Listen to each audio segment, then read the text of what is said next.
Competitors taking hits, we dare to be better than slips and never remain equipped, so grab your kits. We're arriving to clinch, derive to pinch our team from the jaws of defeat. No right on the bench, we thrive in the field, confirming kills. Mission complete.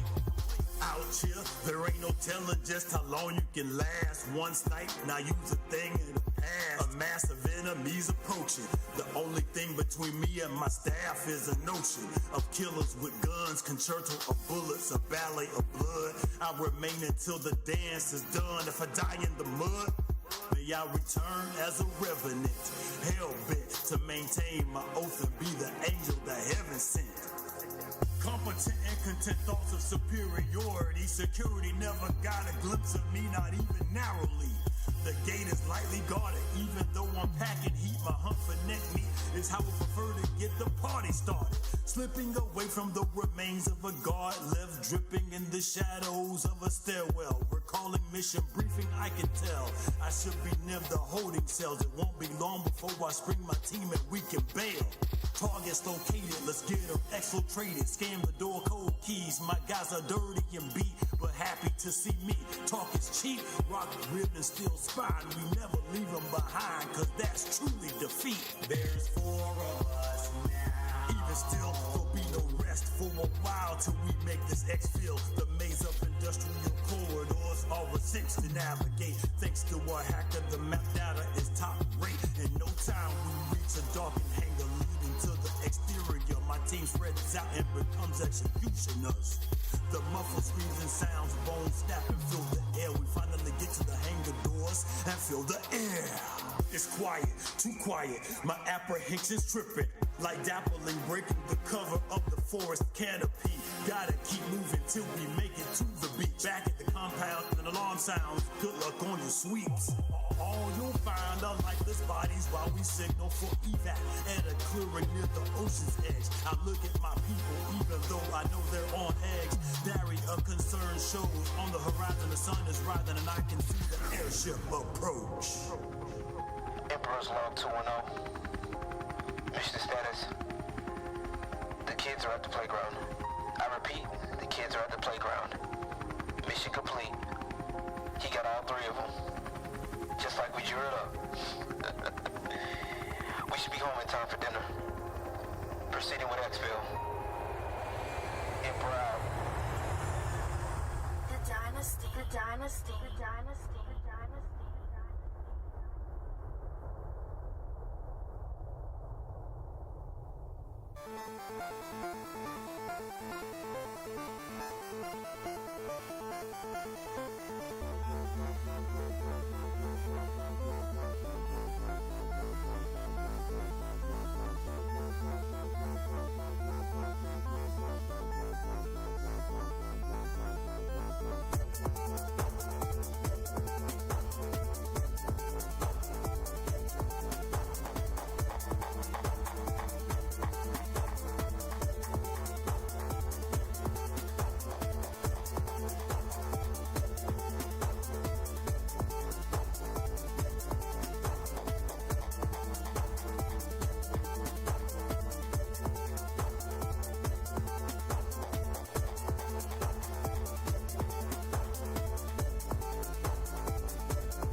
feels like an ape. Don't try to run away, I won't let you escape. You riding on a 10-speed, talking about my caddy. Your mother didn't tell ya, Kilo was your daddy. When I heard your little record, boy, that was cute.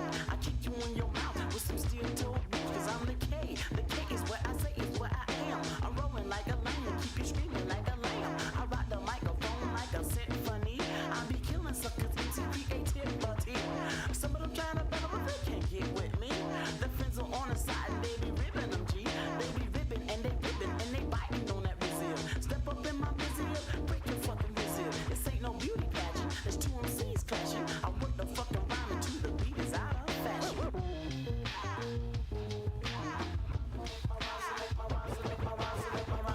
That's why I got gold teeth. That's why I got gold teeth. That's why I got gold teeth.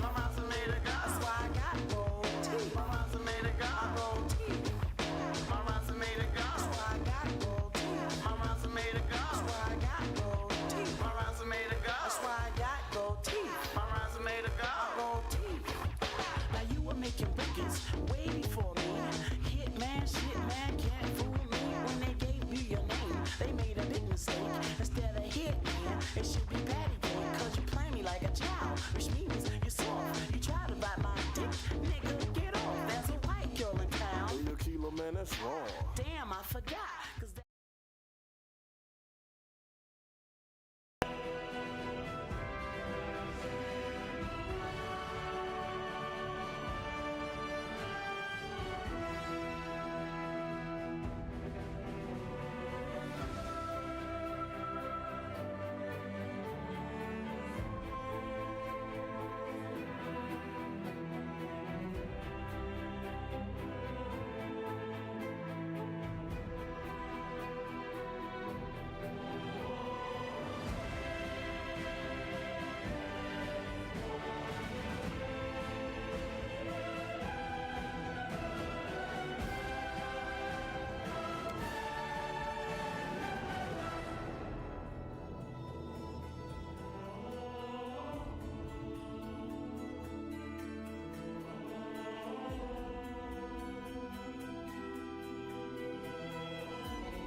behind it. That's crazy.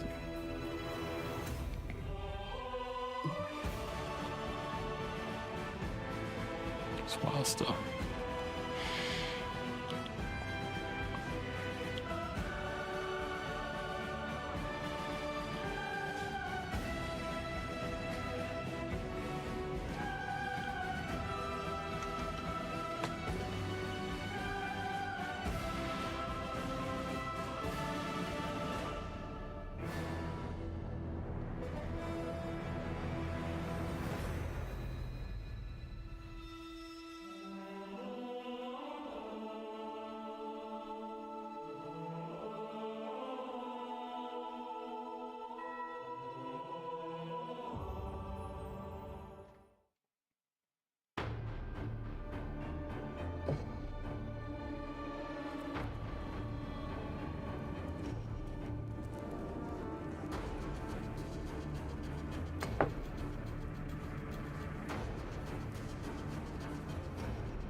All right,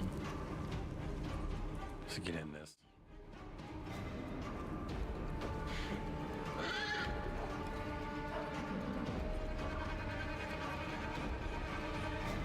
Soundtrack right there is all right.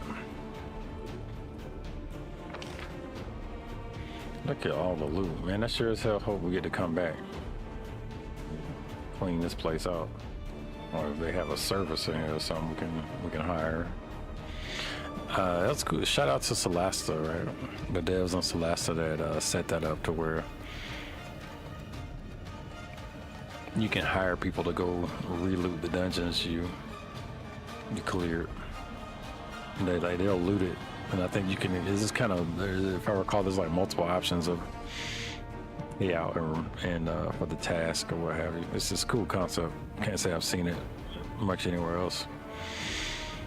Anyway, we're right here. Looks like there is a place we haven't seen. Yeah, we're on that floor, and there's a place we haven't been into yet. That's kind of a, feels like a main door, so I'm gonna save that for last Tully.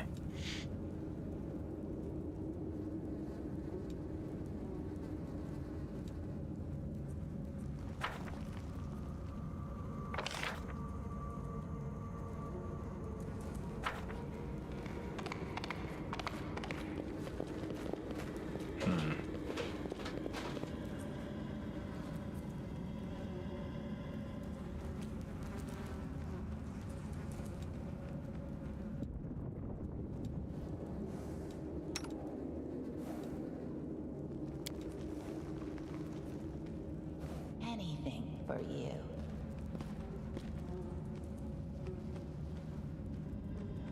But he's freaking out over here, ain't he? What's going on, man?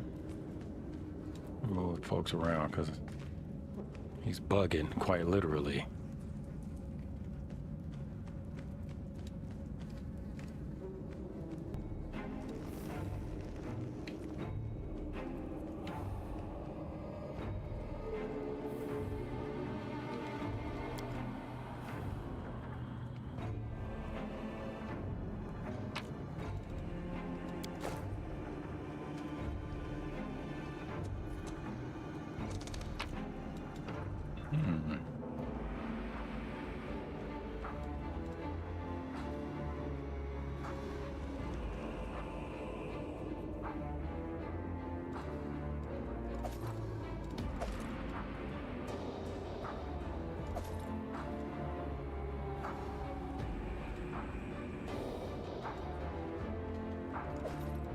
Old pipe of smoking.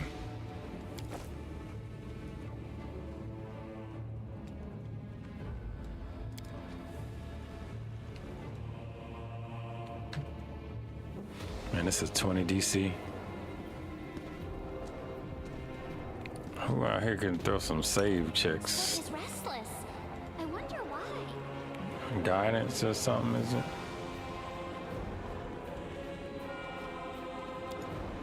These monks bugging me out, y'all. What they're bugging. Creatures plus one common skill on a single attack, roll, saving throw, or skill check.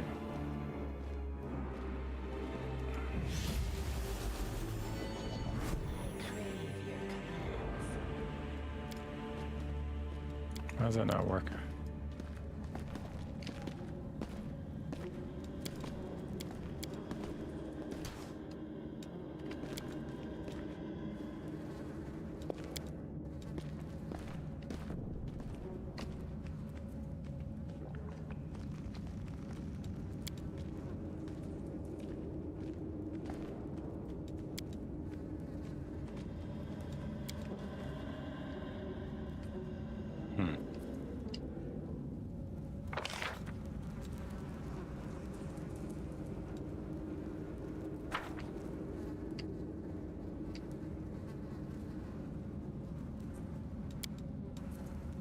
Oh, I had to bring everybody, I think.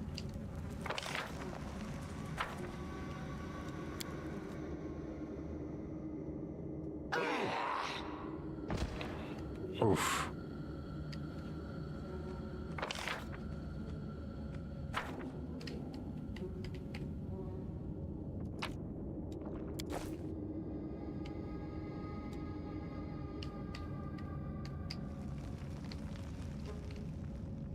There's no way back up. I guess we fell down. Might be trap, might be treasure. Oh, that is treasure, buddy. Amethyst +1? Oh, no, ring of protection, okay.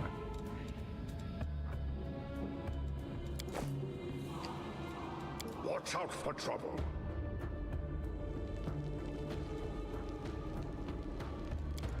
Time for a clever approach.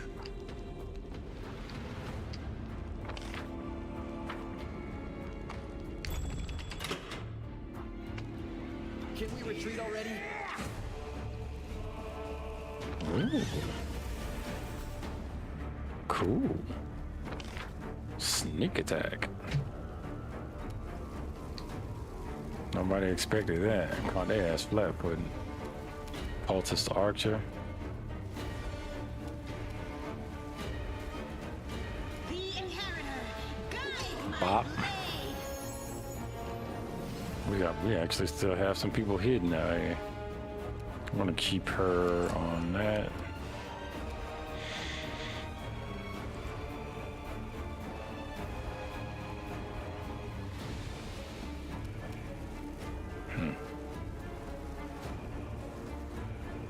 He's hidden, but he won't get a chance to do anything.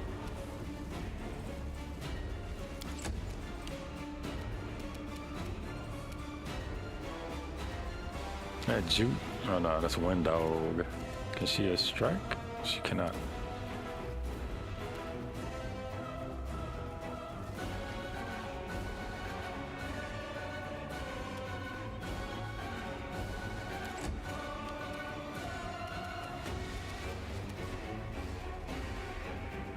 Bum bum bum.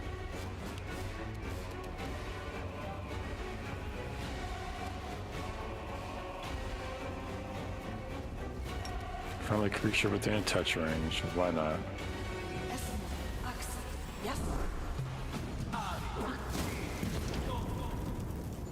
Ain't that. He probably blew his buddy up, if anything.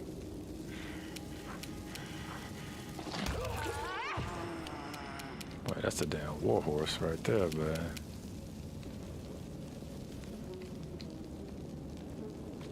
I found my carry for the game. Why can't you? So crazy how slow she moves. Oh, that must be because they fell off the damn roof.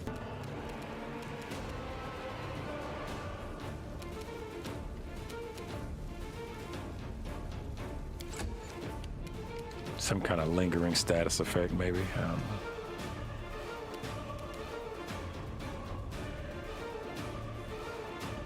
know. Non-stacking bonuses. Whoops.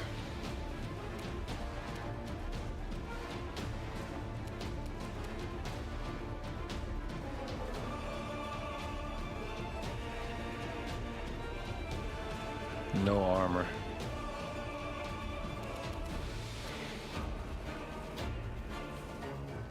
I think maybe Jute and Exhibit might be able to use that. What is this anyway? Huh? He still hasn't been seen, it looks like.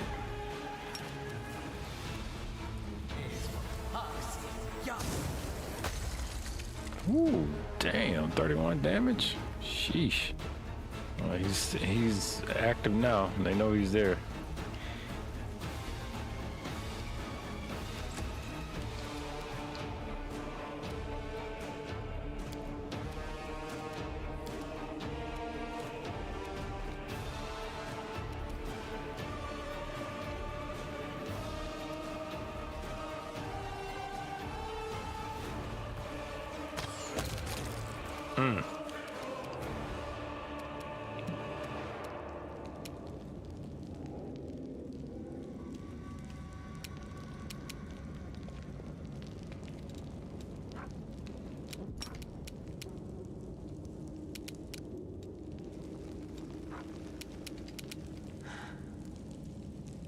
There's nothing I can do.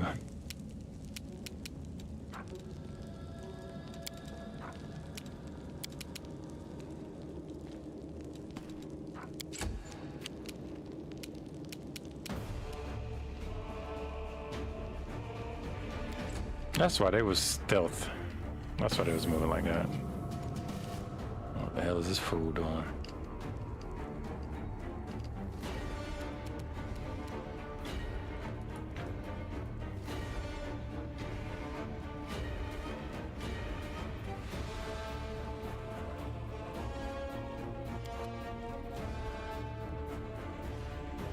Channel negative energy, damaged living. Well, we hardly felt it, buddy, so I don't think you were very effective with that. Coming to get you.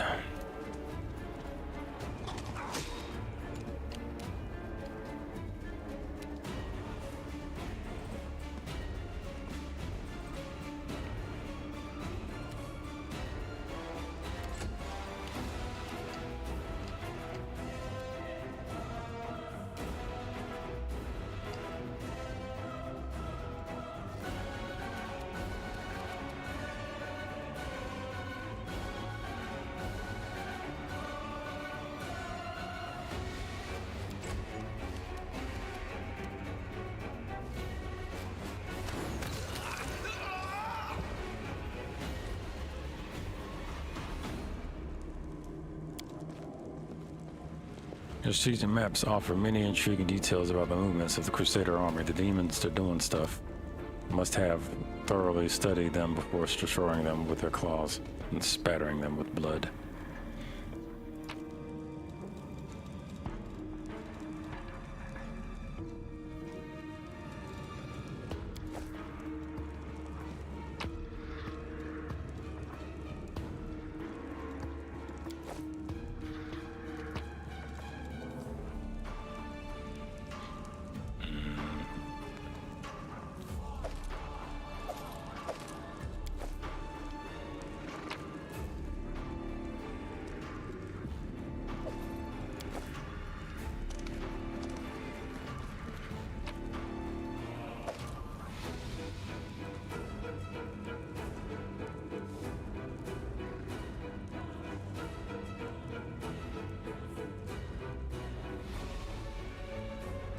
So reach weapon, huh?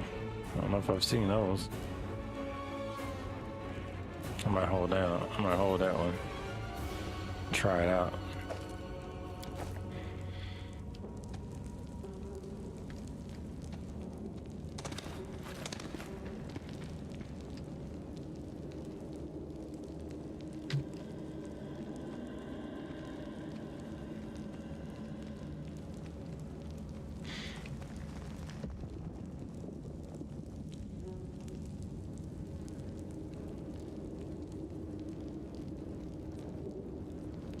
Okay.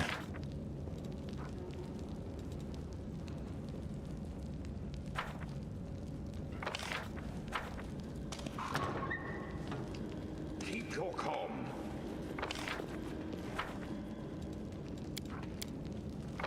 Oh, it looks like the horse is on stealth now.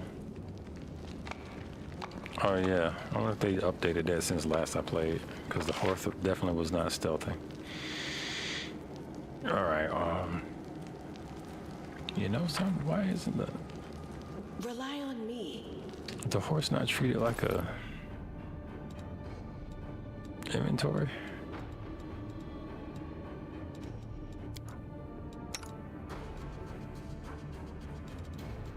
I know Brash is a character.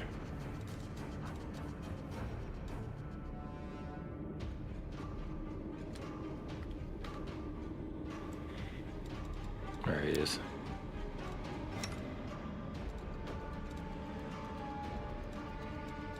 He does have inventory on him.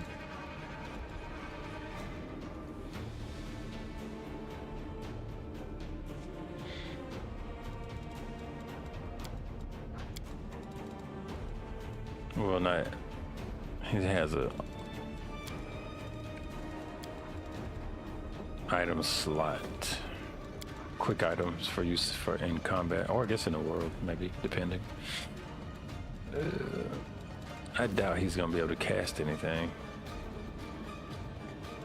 Actually, it's not saying he can't use these spell scrolls. It's not saying he can't use them. It'll tell you if the player can't use them. We'll see if he can do a Winnie scream. That's gonna be hilarious.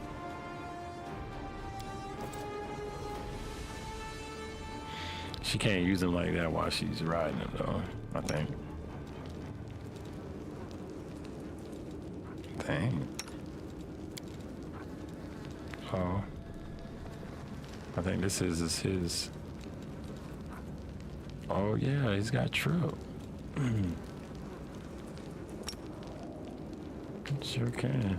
Just put that shit on auto fire. You be doing that like all the time.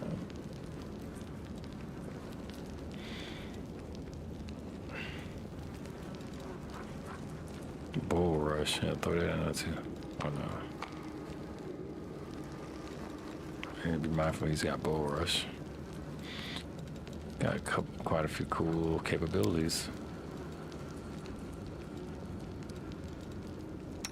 We will win this war. I definitely don't think I try to split up their attacks. I don't know if you can do that in combat. I'll find out though, now that I'm looking at it. Yeah, so all that's explored. That was interesting. What's this? Stairs.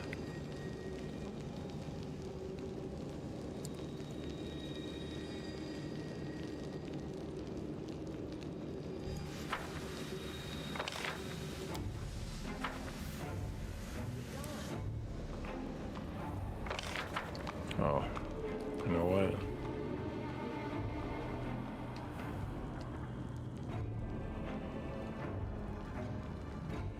Tempted to reset or recharge everything. Now, let me not overextend. I'm gonna recharge. I'm gonna rest here.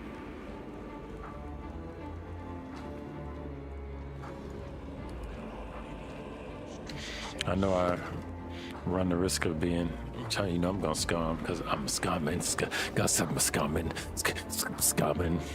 But I'm gonna scum. Okay. I'm gonna set myself up for some righteous scum time.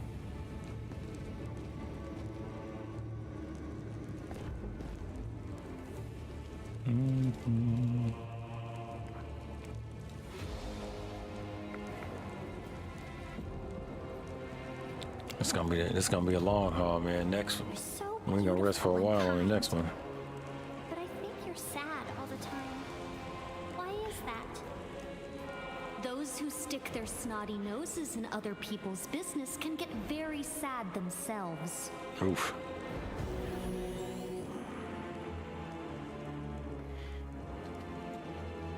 Oh, we failed to weaken the impact of corruption. We can't do no more sleeping.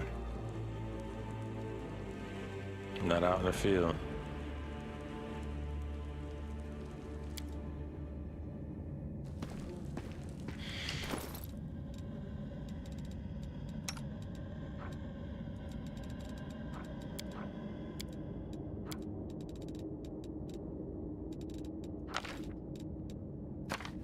That hole in the ground spells might just be one of the best ever. Jury's out.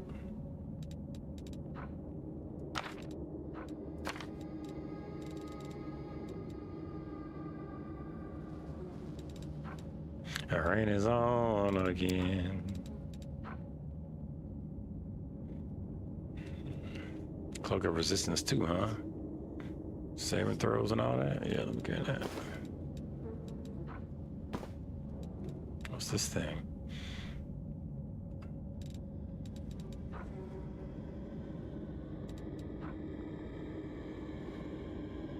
+2 natural armor enhancement bonus to armor class. Cool. Maybe I won't get at him. He's rarely in combat enough for me to be worried about him, it seems. Uh-oh. Not sure what that was all about. And now it's on again.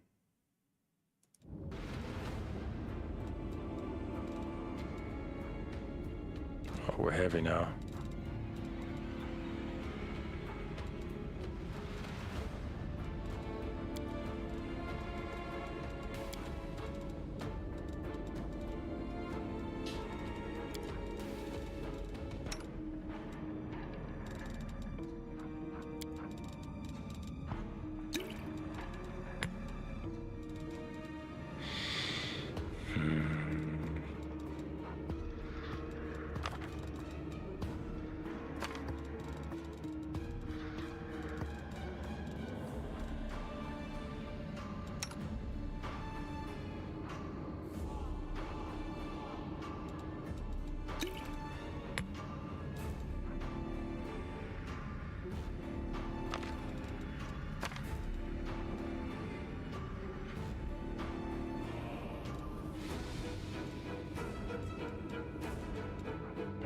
Buddy learn those from all creatures within 40-foot burst centered on target point. Yeah, I think I might have to. Oh, he can copy that to his spell book, huh? Wait a minute, hold up. Can Buddy do this? Yeah. I think that's what I want to do.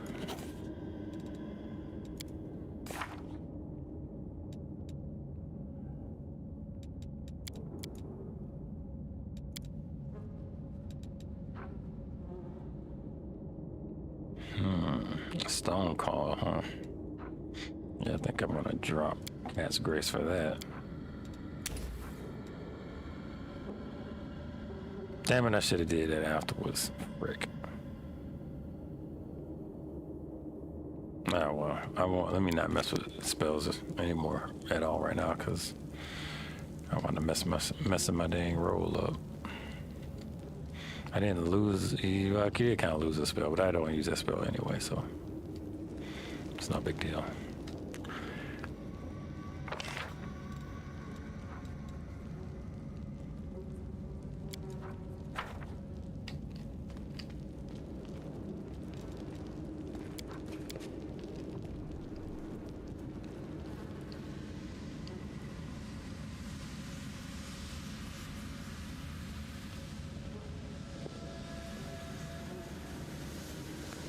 I am yours to command.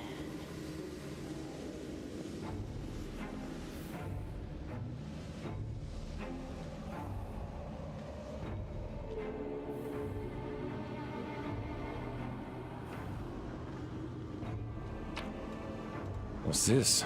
Elven notes from the Great Garrison. Some notes written in ancient Elven runic script.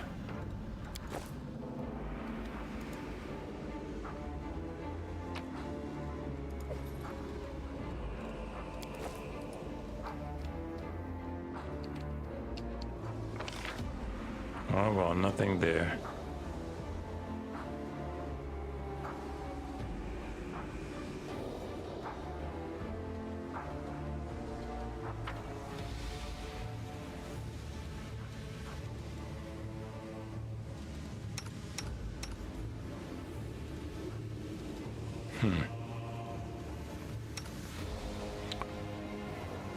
Unless I don't know what the select all button is.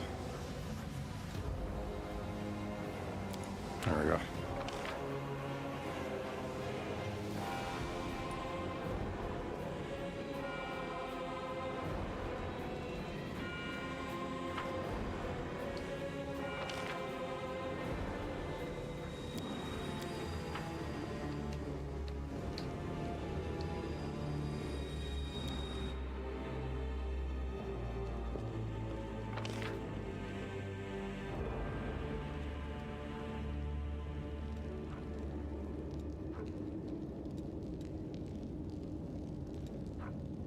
To the basement, huh?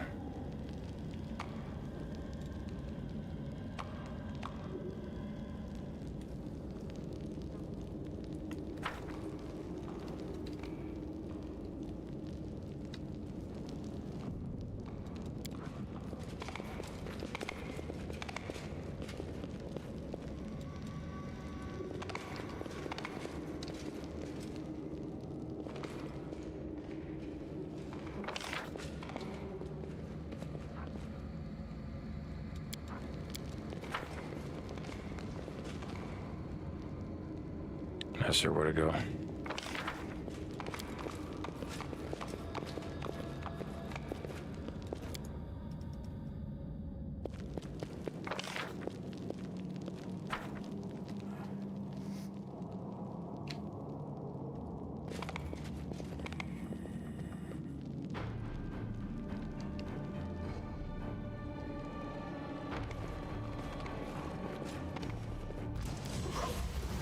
Oh shit, okay.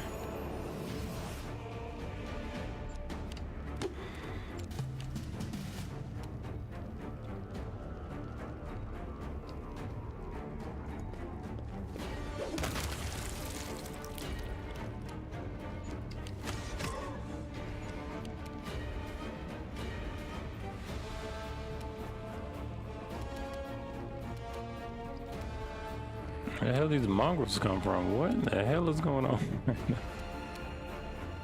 Okay. They're helping us?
Mm-hmm.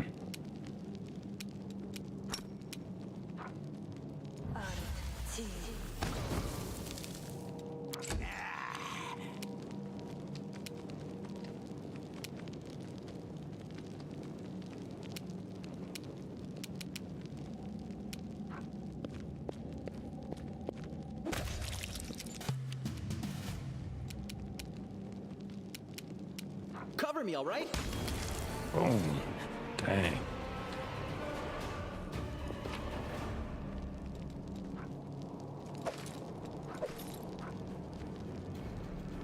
A tongi, huh?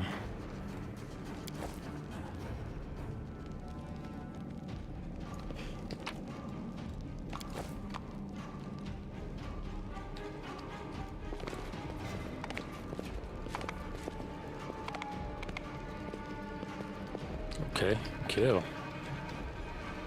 Good on you.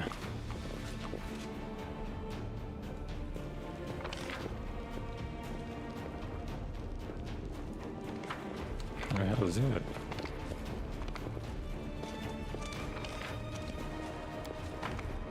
Oh, okay, that's the monk guys.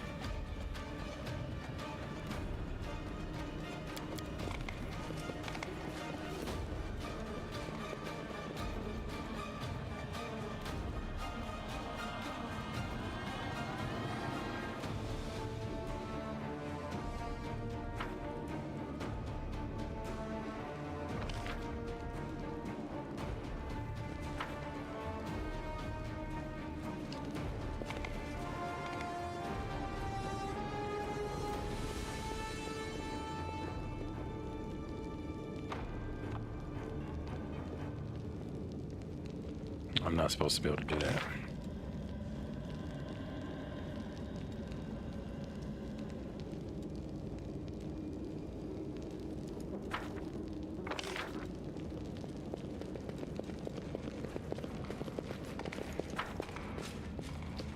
I still can't get in here.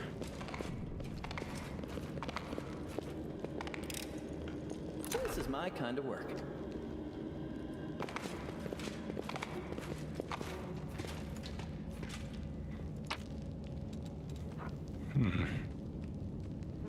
Unidentified dagger.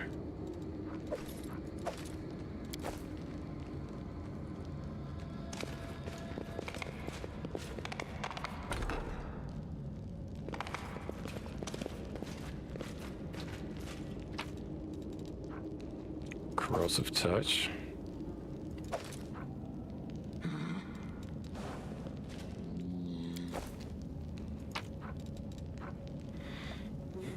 Unidentified short sword. Biography extract. One of the monsters fell the word with a wicked blade.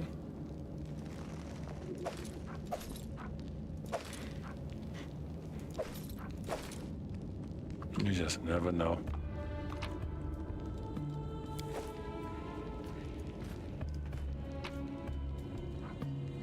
Tanker, the free spirit. This dwarven tanker allows its owner to summon Azatas under a haste spell effect once per day. The owner can summon single Leyland Azata at 9th level. It summons one Leyland Azata. Okay.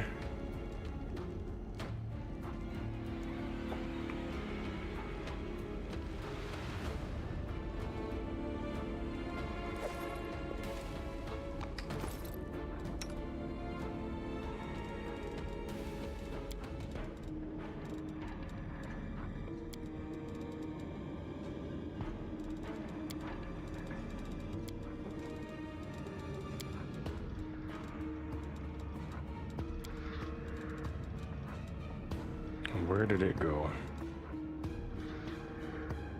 What did it look like?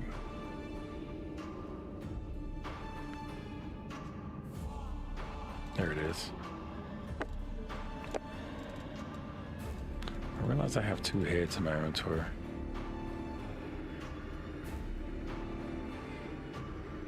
I got 2 of them. Somebody's collecting heads. I'm gonna act like I don't see that.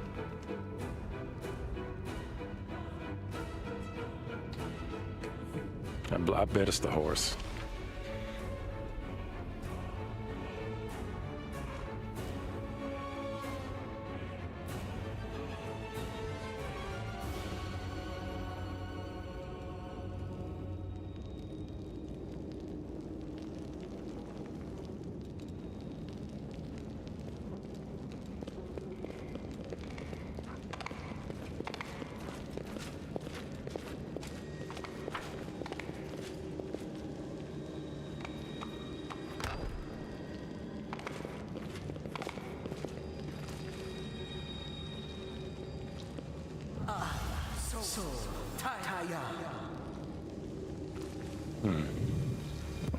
So these guys are helping to clear out these abominations. Is that what we're here to do? Clear out these abominations? I don't know.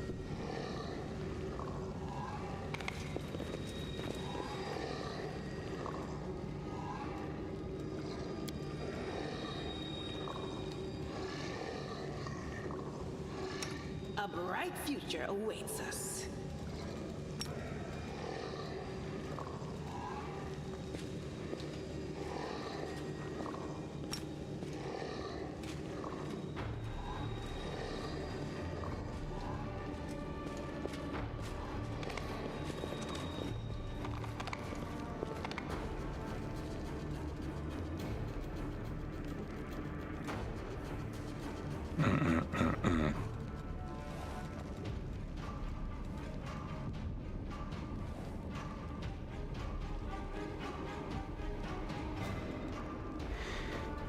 Who's the person that I'm using here for this?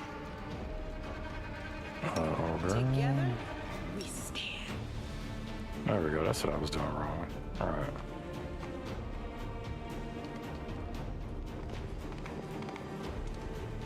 Into the fray.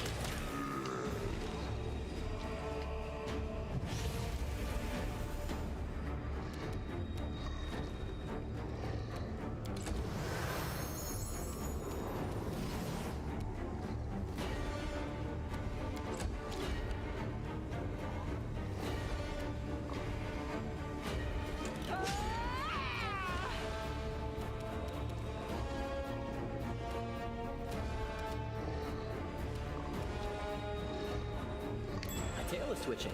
Must be a sign. No match for me.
All right, all right, all right.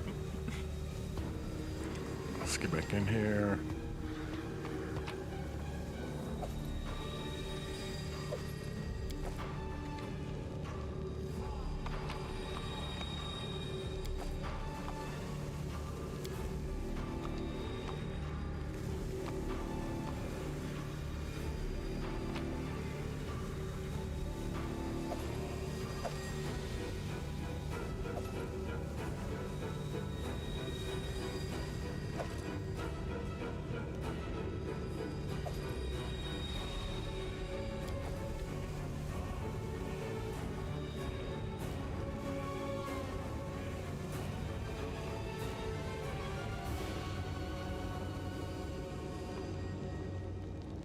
Focus on the goal.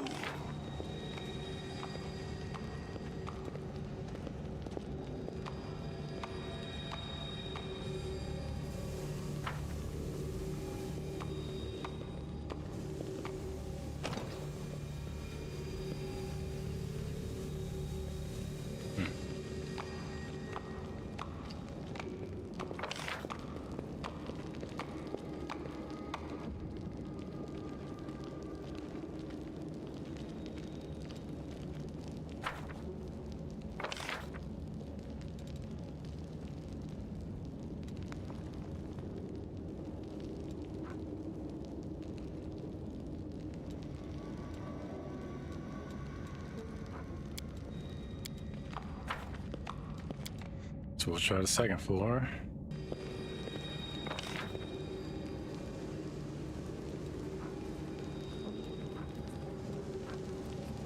Third floor, huh?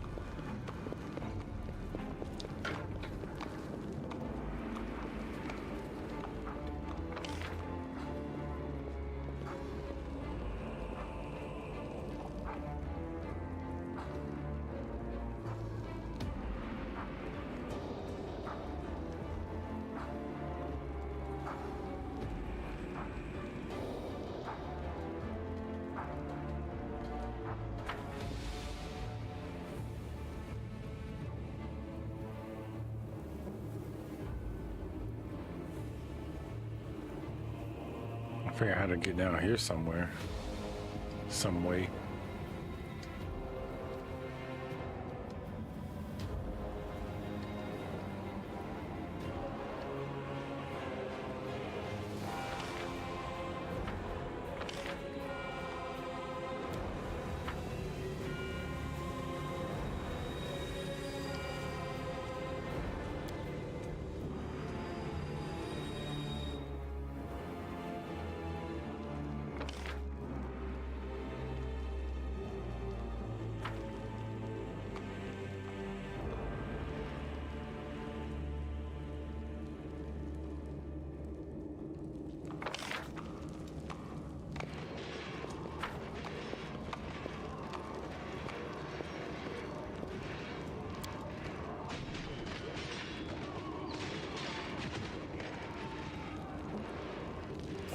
Oh.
I'm damn stuck in that Great Garrison. I'm gonna have to look this up because I will be here for 15 hours more.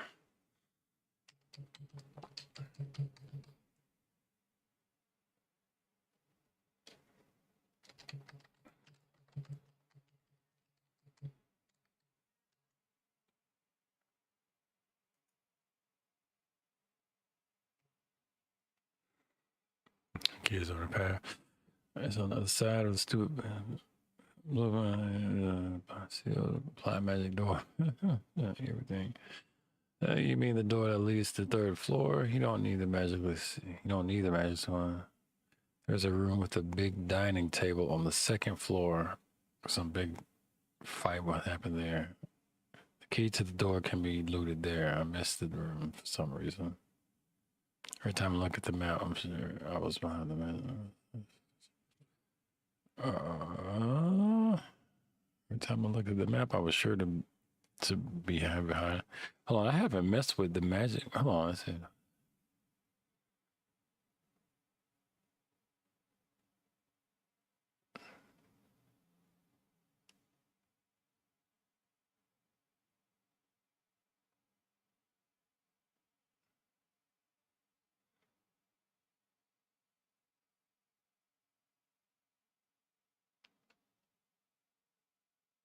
So I believe I can get to the 3rd floor. Hold up.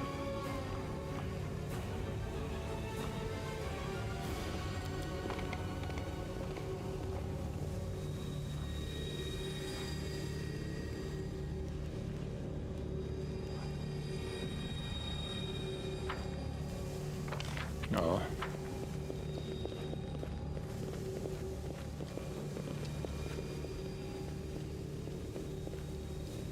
There's nobody able to come through here. Uh-oh. There's some bugging happening. Oh.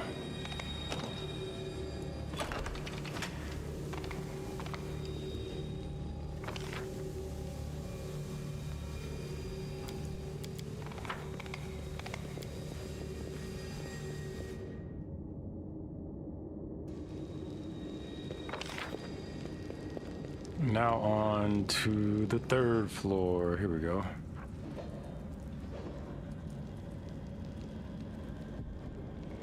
I think that might be what I did wrong.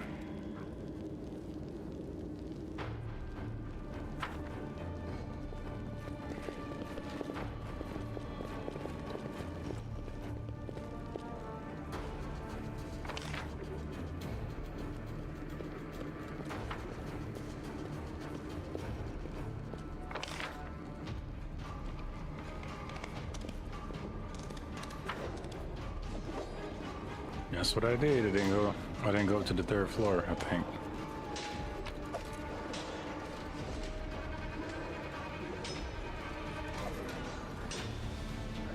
You can keep all the rest of this mess.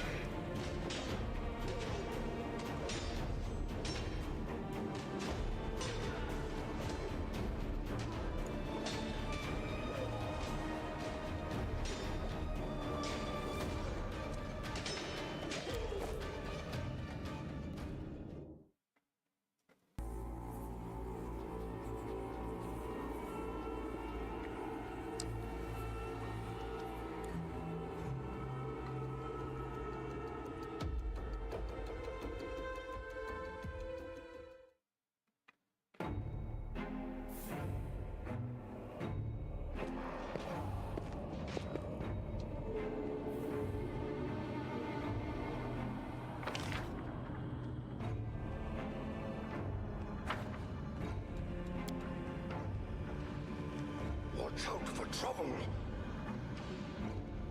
Oh, man, we wrecked one of you so bad earlier. I don't believe you.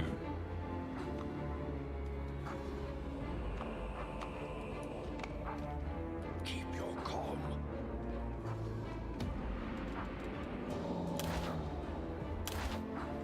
How we go into fight mode?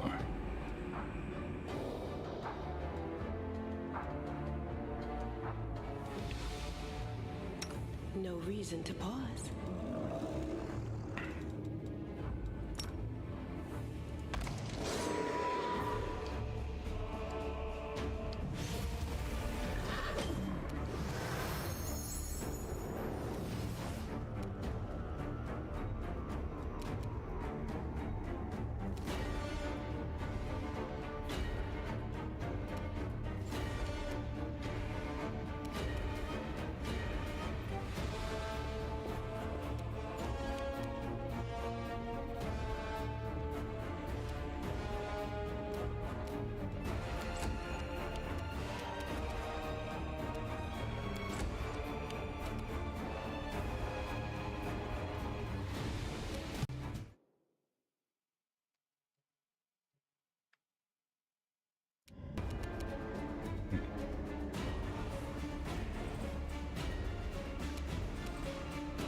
cut you wide Oh, open. shit, you actually get a strike.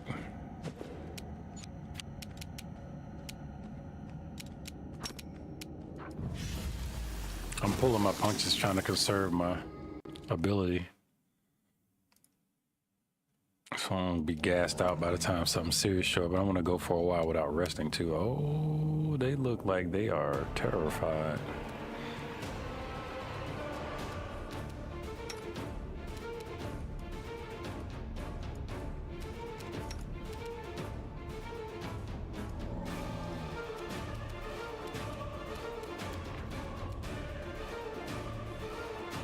They're about to be terrified, I think.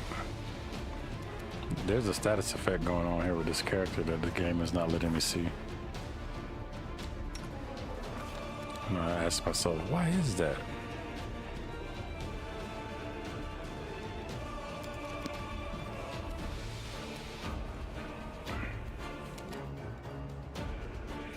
All right, not letting me research, rather, because I can see something's happening. All right, well, and her.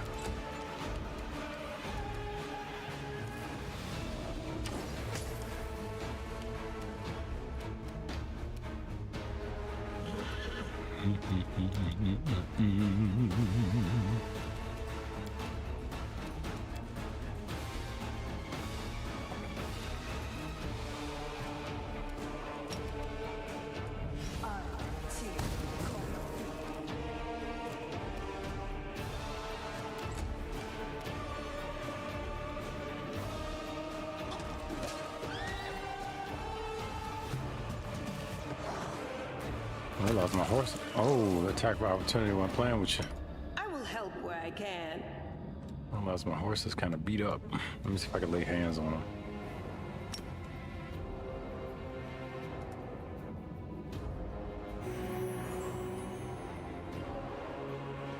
That's not good enough.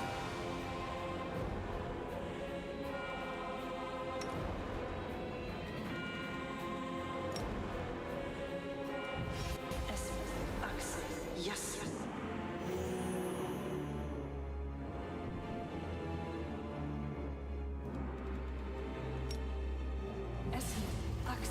Yes.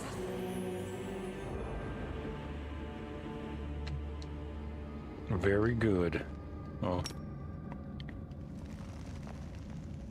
Am I doing it wrong?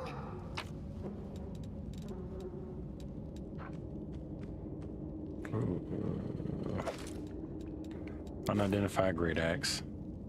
Gets me every time.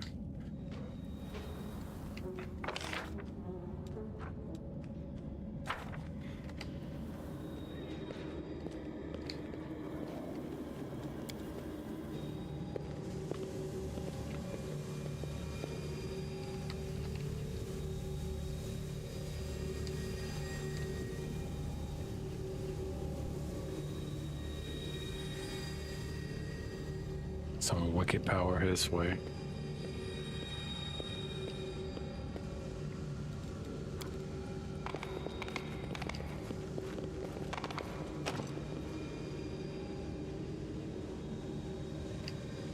Locked from the other side, you say?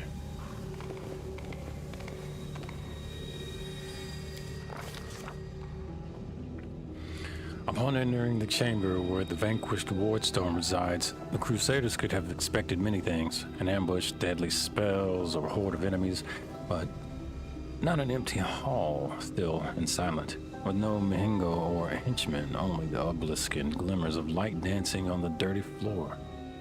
But then again, all is not as placid as it seems. Jude Nesbitt once again hears the seething choir. This time, the voices sound louder, more insistent.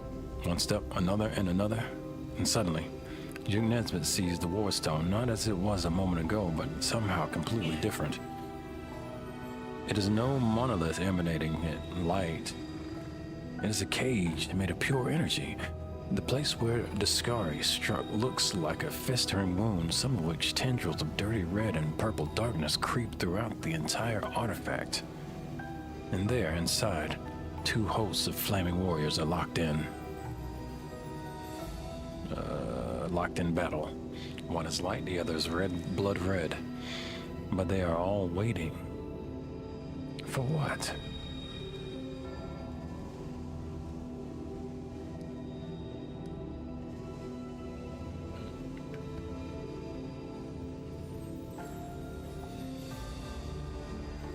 See what the Red Warrior's words speak.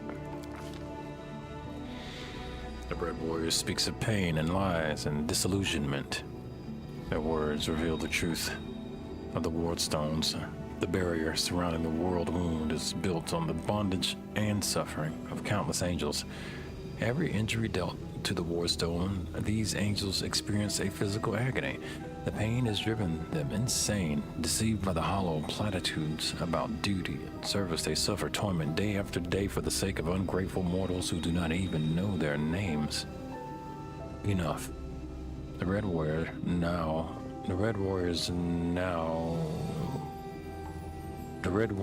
know their blades, now turned against their former brethren, hasten the triumph of Discari and his servants. Once the wardstone has been wholly conquered by corruption, it will become a deadly weapon upon the demon's control. Some of the obelisk's prisoners beg for freedom, while others pray only for death. But they all agree that this existence is unbearable. The crystal chisel discovered in the ruins of Canabras is the perfect weapon for a massacre. It cannot force open the door for those who wish to escape, but it can destroy the wardstone along with all of its prisoners, willing and unwilling. None will be able to claim victory, but all will be gifted a merciful death that will end their suffering once and for all. The eyes of the Aeon, until now slumbering peacefully in the hero's soul, awaken. They urge the hero to look upon the wardstone through them. The Aeon's eyes wish to see.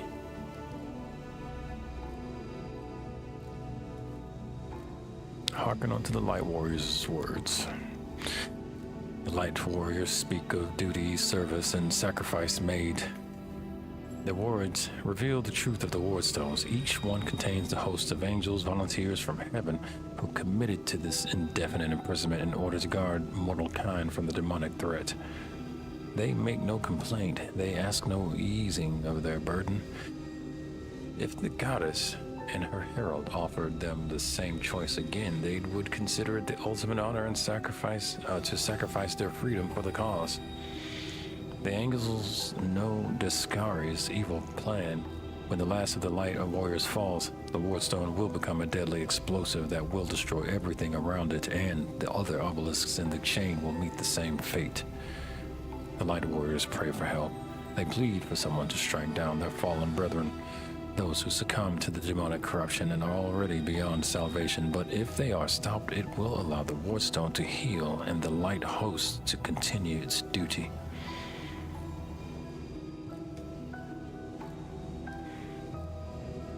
Requires Aeon Mythic Path. Do I have it? Look on the angels with the Aeon's eyes. The eyes of the Aeon pierce through the essence, matter, and time and reveal the truth of the wardstones. The stones are just as much a perversion of the world wound itself. The demons are not of this plane, but this did not give Imelda and her herald license to disrupt the balance of the balance still further by imprisoning untold numbers of angels in stone. A crime committed in the name of good does not offset those committed in the name of evil. It only multiplies the harm done to the cosmic order.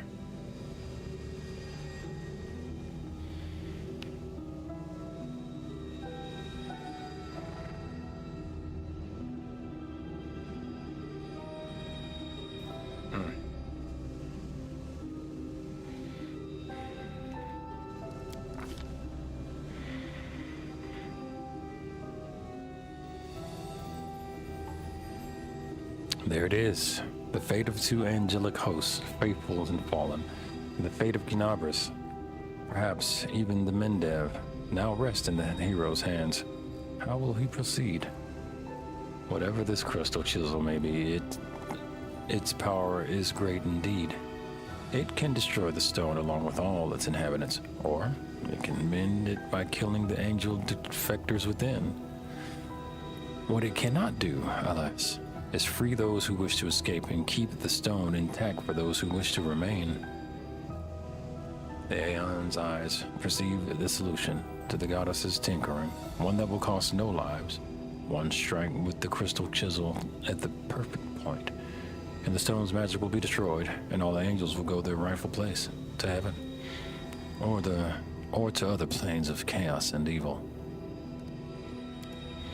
The remnant of the Aeon's power draws all that is left of the Aeon's existence to the hero, urging him to put things to right.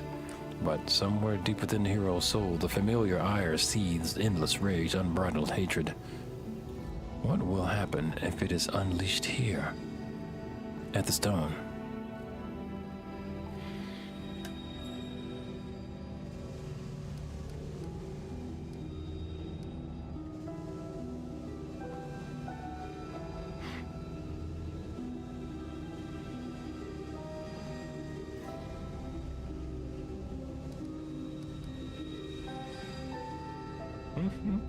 Unleash the demonic fury.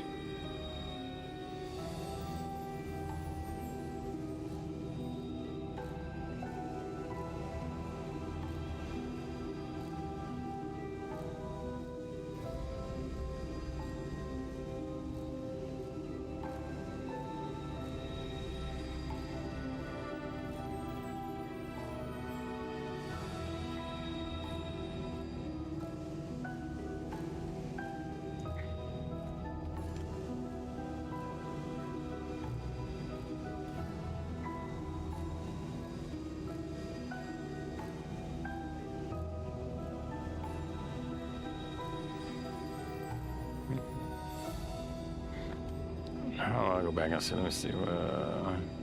There's a way to. There is not.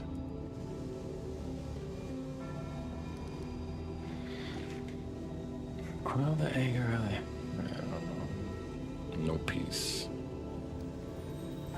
I'm gonna send them back. Wield the stone's magic and return the Celestials to their rightful place, as the Aeon would have wanted.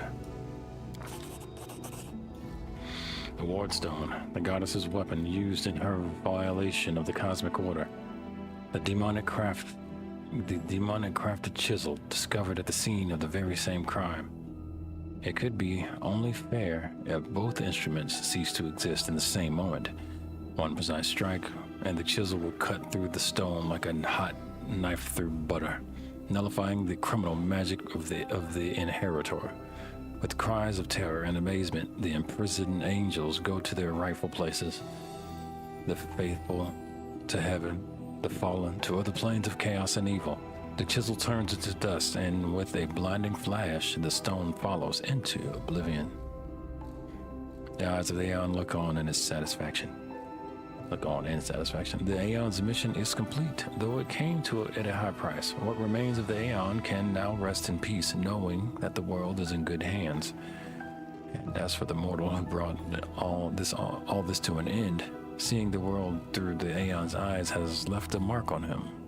The Aeon's orderly worldview, not unlike a shifting grid of coordinates, has been imprinted on the eyes which will henceforth be able to see truths that often evade ordinary mortals. The Crusaders succeed. The angels' battle within the Wardstone has ended, and the threat to the entire chain of stones has been eliminated.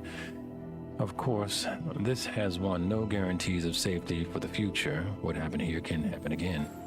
The Medivians can no longer rely on Iomode's gift as once they did, but the danger has passed. For now.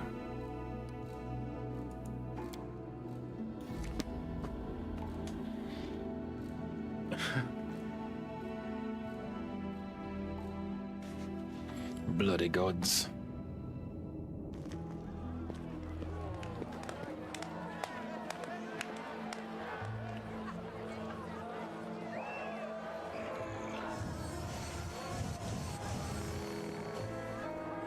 Look at them, Suture.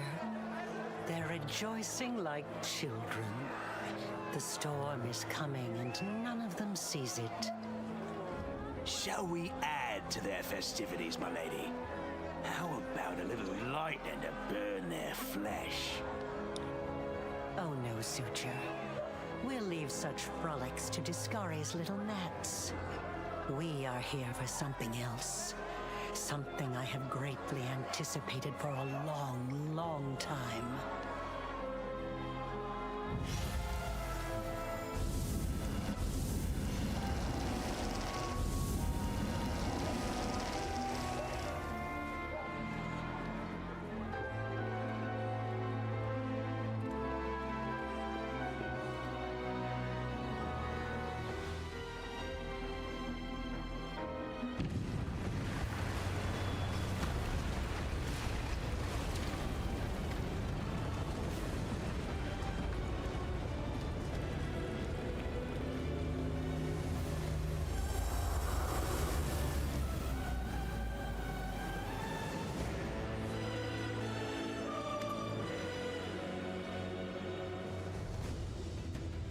The blisteringly vivid memory releases you, and you return from the depths of the past to the present. You feel the fresh breeze on your face. The energy expelled from the wardstone has blown the roof off the great garrison.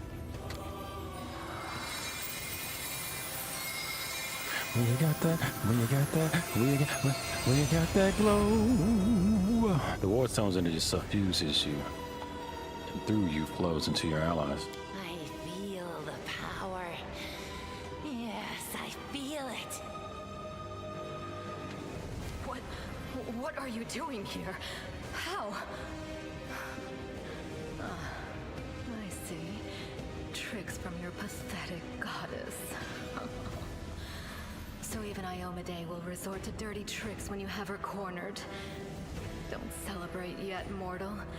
There's no one to hide you from me now.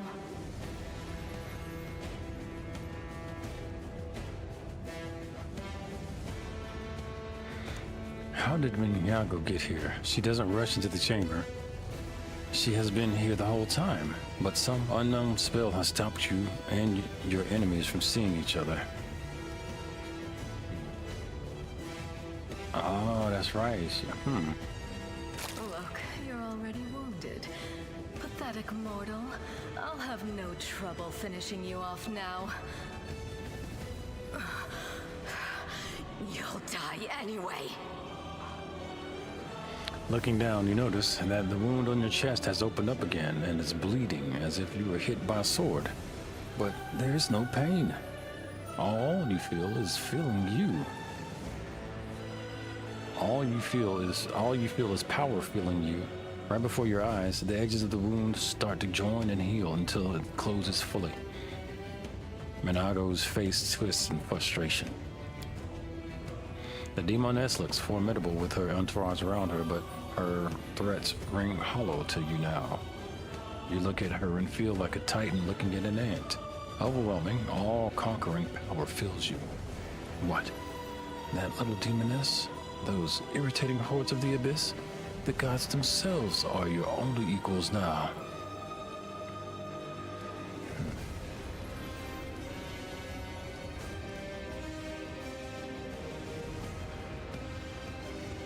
Oh, now we're gonna have some fun.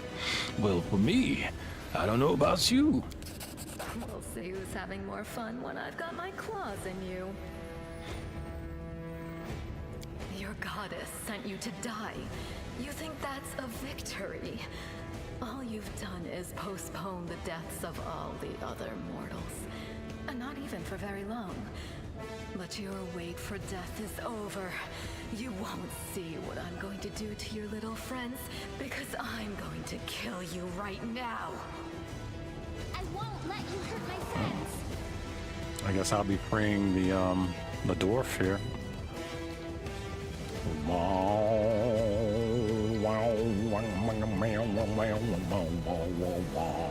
Alright. We got it back here. What you got in your bat belt?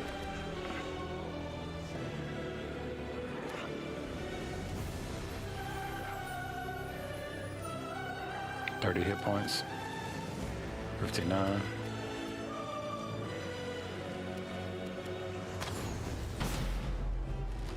What the hell was that? What the hell? She attacked 2 times in a sonic burst? What the? Okay. That's some of these special powers we get unlocked from the world wound? What the hell?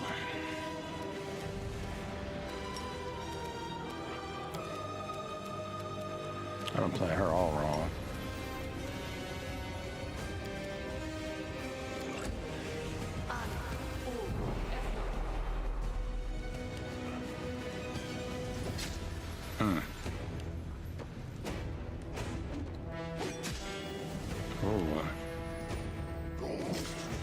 Man, they really going for the pokes right now.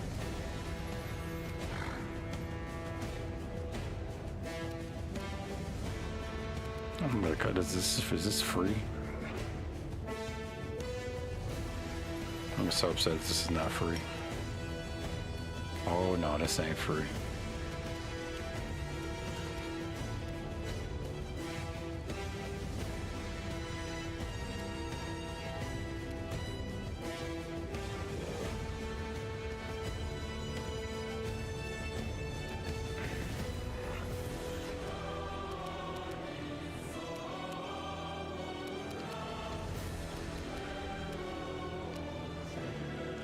I got them pokers, boy.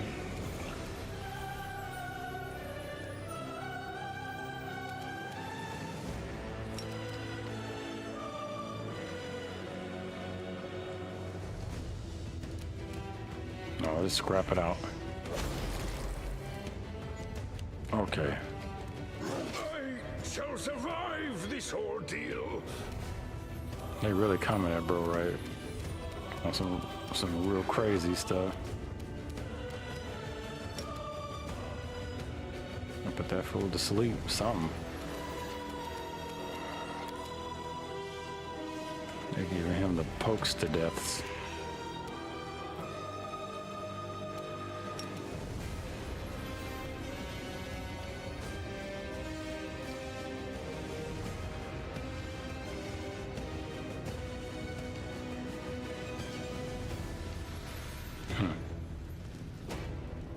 Probably not the best idea, but I'm doing it.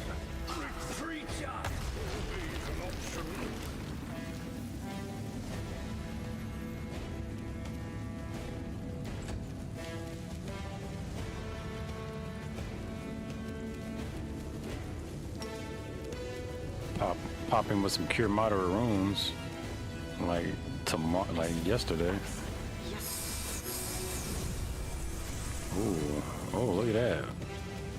That's a big ass heal. Okay, yeah, we definitely got some empowerment happening. Like double, triple casting and stuff right now.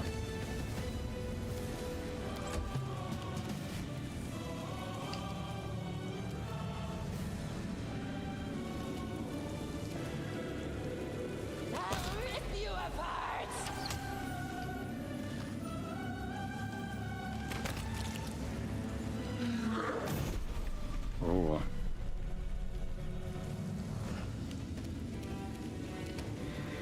Oh, girl, why she look bigger?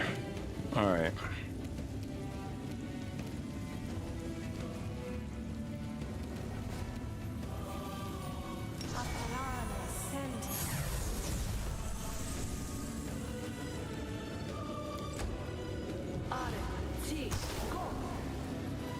I don't know what's happening, but it sure looks positive.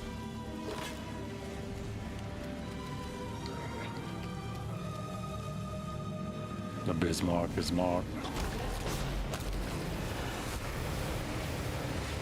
Okay, now they're bringing on the real fight.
Works for me.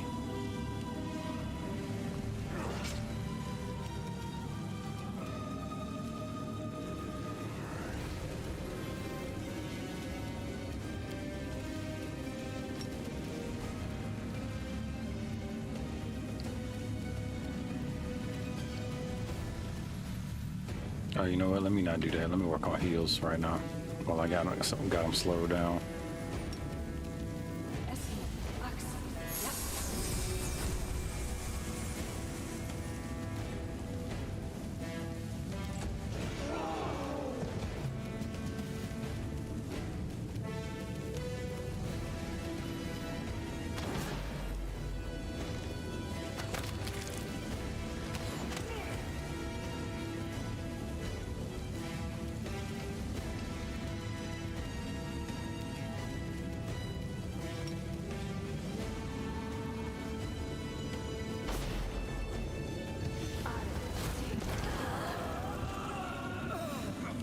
Kill their own people on that one.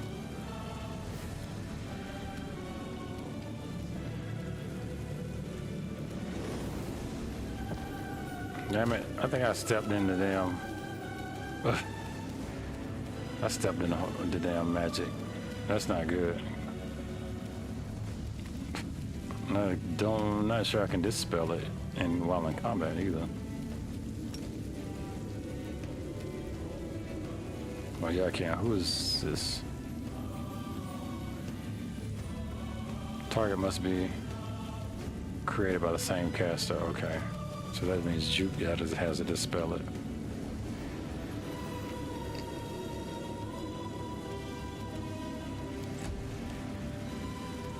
Oh no.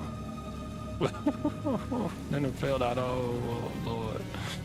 I done threw the horse down the hole, bruh. Back to it. No, not you! Oh God. I messed that up. Chance I had to turn it off.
Whoa. Some crazy stuff going on right now.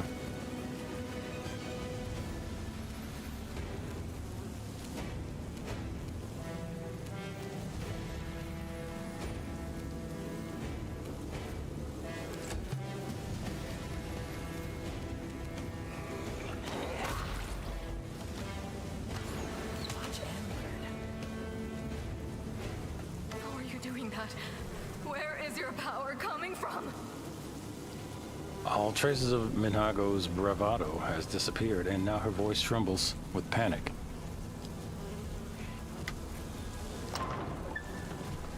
Minago! To me! Staunton, my darling, I knew you'd come back for me. Shut it! Get over here now. Get behind me. If If you want to finish her off, you'll have to step over my dead body first. Killing me won't be a challenge, I know. But I can last long enough to give her time to escape.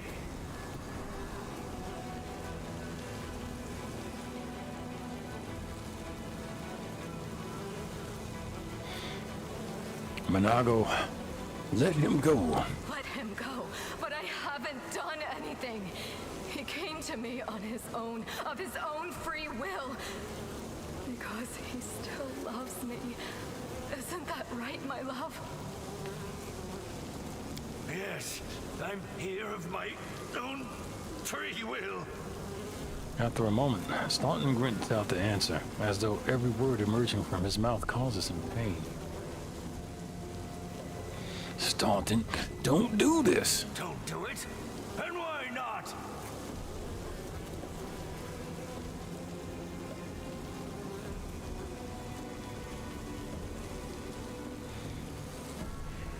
You still have a chance to redeem yourself. Staunton, it's the truth.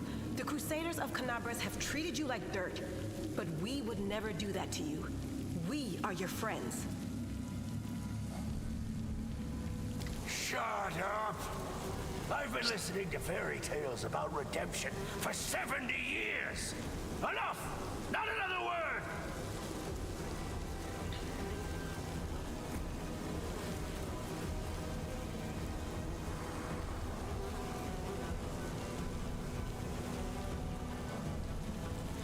What did she promise you for your betrayal? Risen? You must know that's a lie. She's already given me a lot more than all you Crusaders ever did. Compassion, understanding, kind words. So what if it's a lie?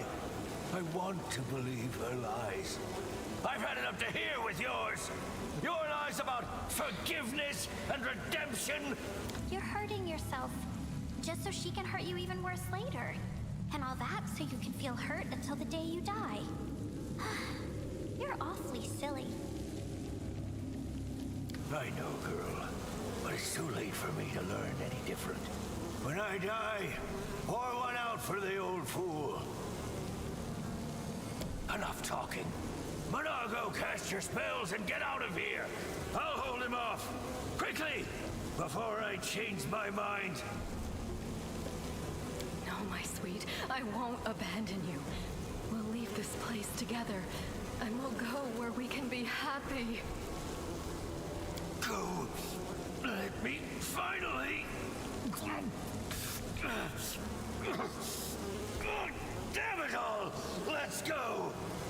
Staunton clenches his teeth, swallowing the rest of his words. Panting, he looks between Monago and you, and back again. At last the dwarf nods. The demon and the traitor vanish in a magical haze. You feel the energy thrumming through your body and souls start to fade.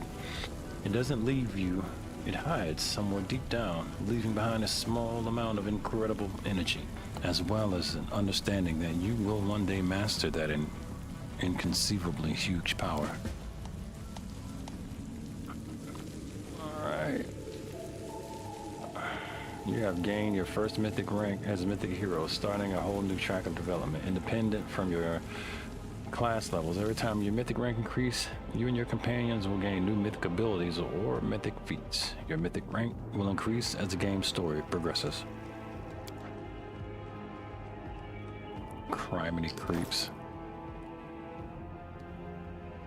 I'm pretty sure.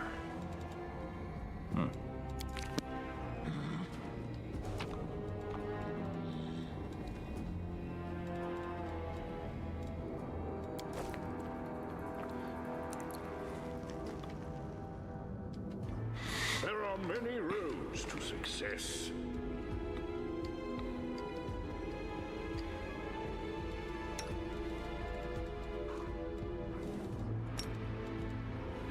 Yes. Yes.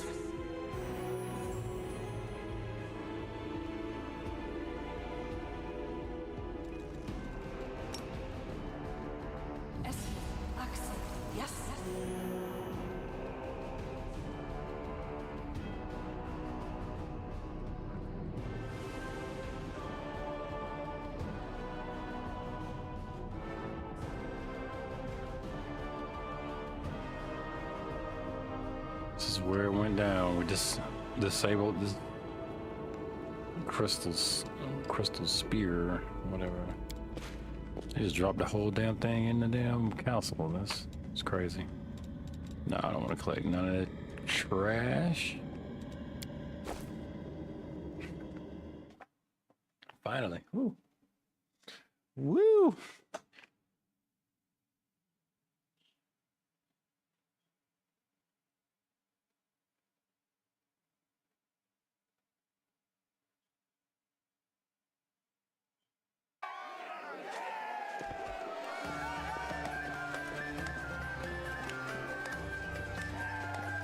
Make way. Warrior Queen coming through with a round for the heroes.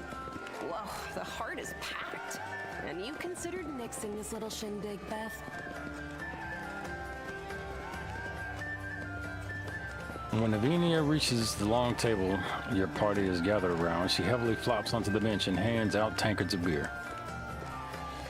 I did consider it, and I am still considering it. It hasn't even been a week since the last demon was booted out of Canabras. And we really should be in a period of mourning for all the city's fallen.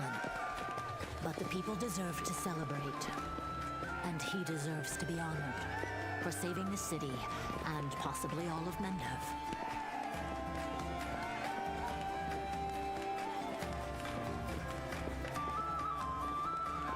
If you want to heap more praise on me, don't hold back. Now that's how you celebrate your achievements. Avina toasts you with her tankard. According to the Watch reports, there has been no demon activity whatsoever outside Canabras. I get the feeling the fiends are as shocked by what happened as we are. What happened in the garrison, what you did, it was a miracle. I truly believe that the gods remembered us and decided to intervene.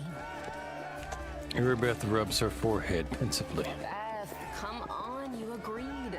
No serious business today. All right, I'm done. No more.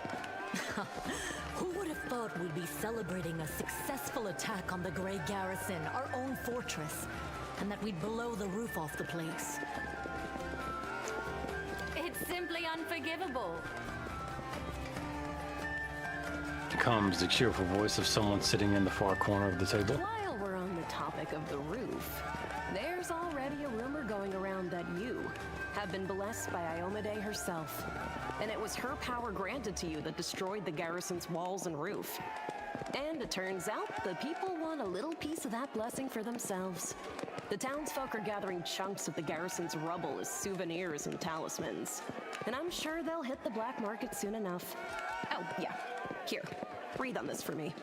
For good luck. Anavia pulls a piece of gray stone from her pocket.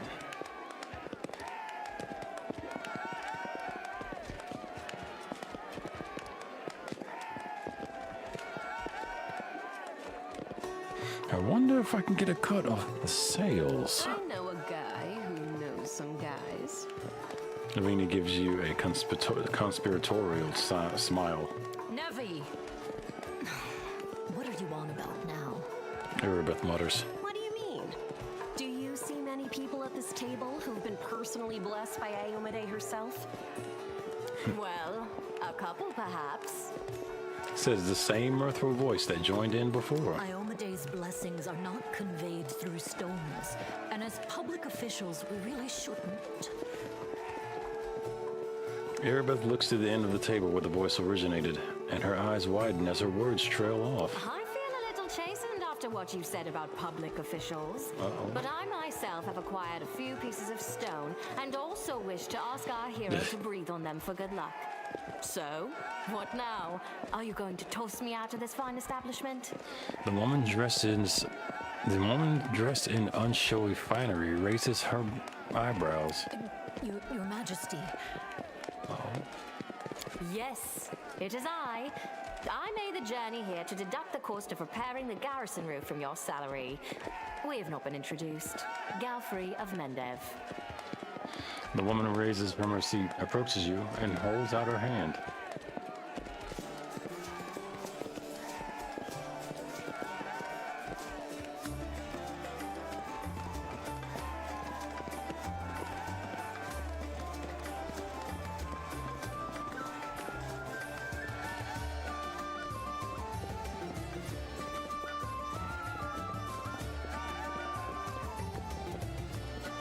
I didn't expect to see the queen at your table. I was most keen to see the savior of Canobras with my own eyes. Why not come share your table in a cozy tavern? Your Majesty, we were just... I'll have them arrange. Irbith, finally recovering from the shock, bolts to her feet. Calm yourself, Commander. I deliberately came here without any fanfare because I did not wish to draw attention away from our honored hero here. My personal guard and the force I brought with me are standing watch outside the city. I ordered all your sentries to stand down. They also deserve a break. Every person who tirelessly fought to save Canobras will enjoy themselves today. And my reinforcements will ensure peace and order.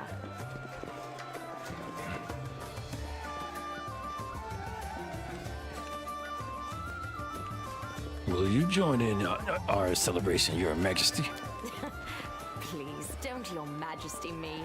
We are in a tavern, not my court in Nerosian. Address me as you would any comrade in arms. Nerosian, the capital of the Crusader state of Mendev. Nerosian is designed first and foremost as a defensive fortification to hold back the endless demonic hordes of the world wound. Nerosian is also a holy city of Imode. Many of its notable residents are devout worshippers of Imode, including Queen Galfrey, the ruler of Mendev. The cruciform cathedral to Imode is central to both Nerosian physical structure and the defense of the city. The cathedral also draws faithful pilgrims from afar to worship at this renowned holy site. Concerning the celebration, as you can see, I already invited myself. I couldn't pass up the chance to meet the new hero all the Crusaders are talking about, and soon, not just Crusaders. Well, we all need to get some rest. Because grand new deeds lie ahead, yes? Your Majesty, my dear cousin. Count, I admit I was surprised to learn that you valiantly joined the ranks of the city's defenders. Pleasantly surprised. I live to please you, my queen.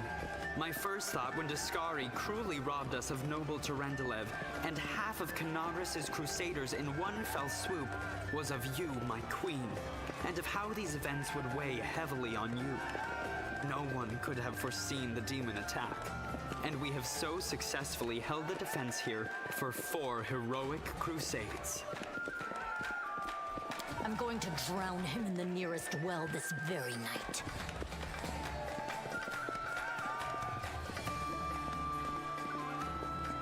I value your dedication and your eloquence. I hope you will continue to aid our soldiers. The queen gives him a genuine smile. Not a chance.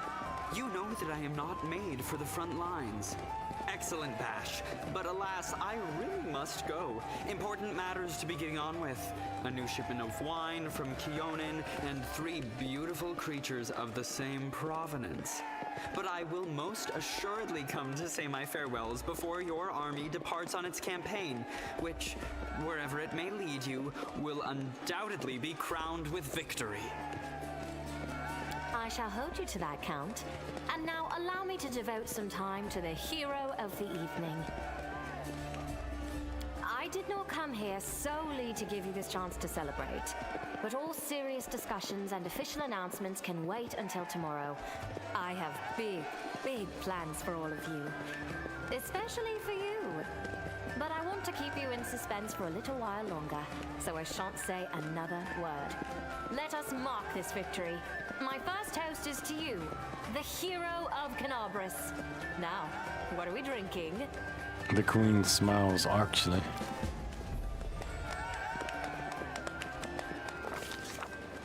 The fires of Canobras have died down.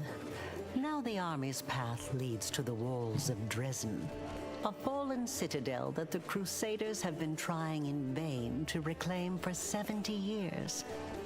The new piece on the board might give their efforts some added momentum.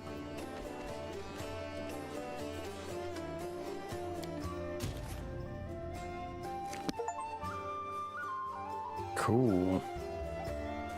I missed out on 3 quests, so there's that, but finally got out of there. Left Canopus.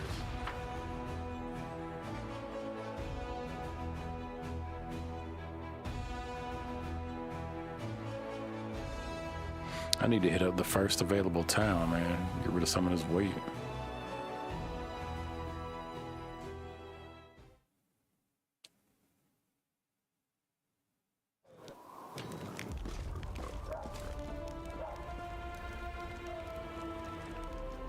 Is that him next to Lady Everett, the hero? The queen is coming. Warriors. Today is a day of sorrow and pride. Sorrow because we weep for our brothers and sisters who perished in Canobris. Pride because despite demonic treachery, our heroes repelled the attack and saved the city. I, Queen Golfrey of Mendev, declare this day the first day of the 5th Crusade. And I am glad to introduce the one who will lead the attack on the forces of the Abyss. The hero of Canobris, Knight Commander of the 5th Crusade.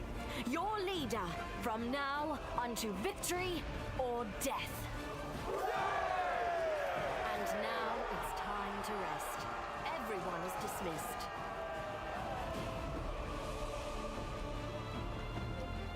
There. The troop review is finished. I'll give you some time to look around the camp, and then I shall expect your presence at headquarters. You have the item Shiny Dagger. Okay.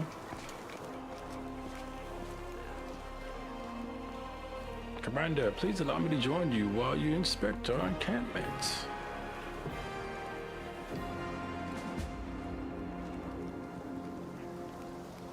Why, sure.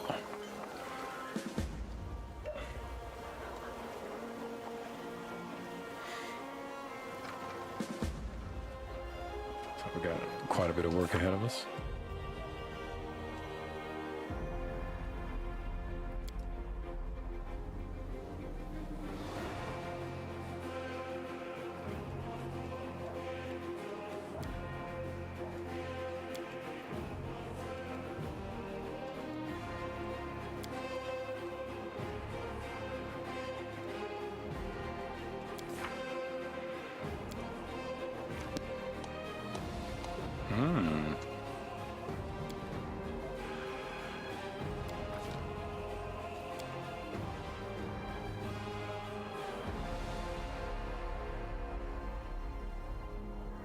Choosing mythic path. You need to choose which mythic path you're going to follow. This choice will greatly affect the following events. However, no matter what reasons for choosing the path, or be it powers or aesthetic preferences, remember there are no wrong choices.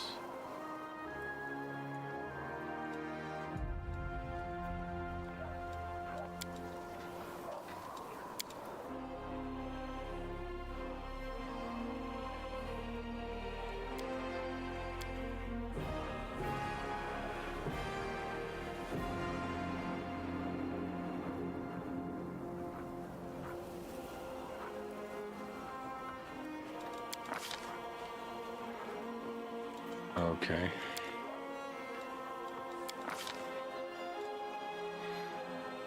A bit of fun. What's this? Mythic characters can draw power from the chaos gain. From chaos, gain the ability to create 3 illusionary copies of themselves. These copies last for 1 minute per mythic rank. Okay. Close the abyss. Mythic characters draw their power from the abyss. Grow a pair of horns. The attack is made with the penalty. This attack is, and they can use the gore attack. Mythic characters that draw a power from a good, I won't be doing, what's this? Mythic characters that draw their power from death. Deal energy, deal damage to living creatures or to heal undead creatures.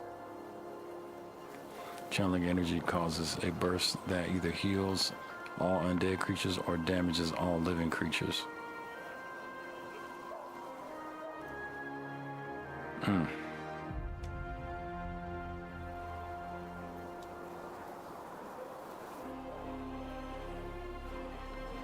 Mythic characters that draw power from long gain ability to lawful mill. Freedom. What is freedom? Targeting an ally for within 50 feet as a ranged touch attack. This bolt deals mythic rank can damage to enemies. If used on allies, the bolt instead charges their attacks with weapons for mythic rank rounds. Companion attack with the weapon, deal an additional 2d6 points of holy damage and hit and count as good for the purpose of bypassing damage reduction.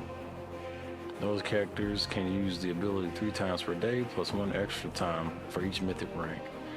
On the second mythic rank, those characters become closer to the Azatas that live in Elysium, gaining resist electricity, saving throws. Okay. I think a bit of fun is where I'm gonna go. On the second mythic rank, the characters that draw their power from chaos become more creative. I don't even know what that means, but okay.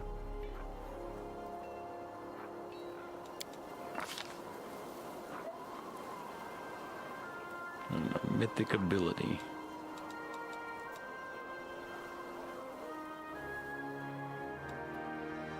You learn a way to increase the number of spells you can cast per day. I like that. Ascendant summons. The creatures you summon gain a piece of your mythic power. I do a lot of summoning, so that would creature summon from gain bonus to the strength equals half your mythic rank plus 1. Dimensional retribution. You leave a mystic link with enemy spell characters that lets you instantly move to them. Oh, that's cool. You master the art of raining elemental spells on your foes and found a way to empower them by combining different elements.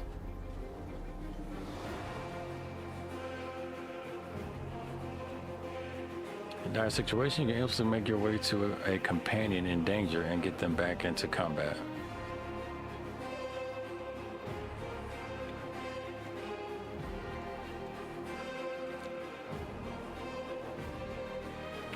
Your allies 50 feet from you gain a bonus to equal half your mythic rank plus 1 initiative. Okay.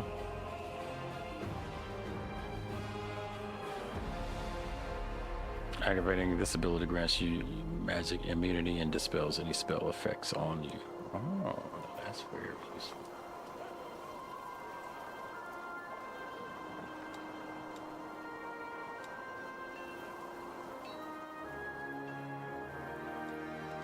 There's a lot of stuff in here. Every time you miss an enemy with a ranged weapon attack,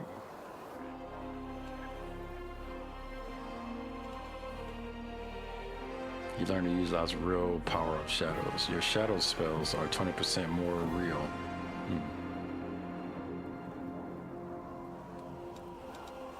You no longer suffer penalties of opposition. You no longer suffer the penalties of opposition schools of magic.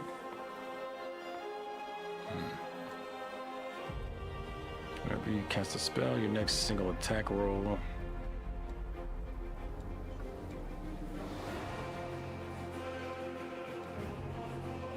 you gain bonus on your attack rolls with ranged weapons equal to penalty AC the target receives from their size.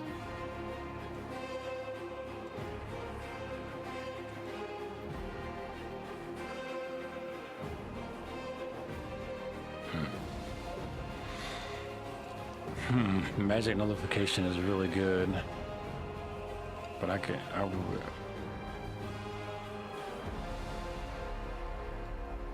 yeah, poisons and disease. Oh, what? Poisons and diseases ignore immunities. That's useful. If it's for my cantrip, which is not very strong to begin with, so standard action. You can either enter a state of battle meditation, where the state you are unable to move, lose your dexterity bonuses, all allies in 30. Oh, damn it. Gain a morale bonus to attack damage rolls and saving throws against fear effects equal to 1 plus per 3 mystic ranks.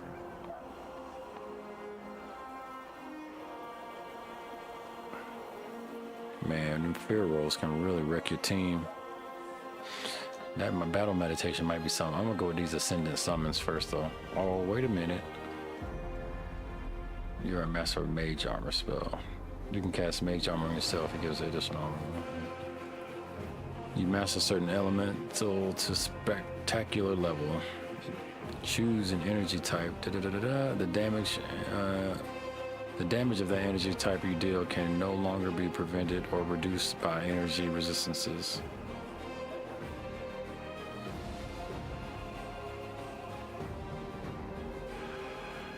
Nah, okay. That's a cool spell, but that won't work for him. And he's not exactly a caster per se. He's an ink slinger. So let's see, Ascendant Summons. I think I'll try that one.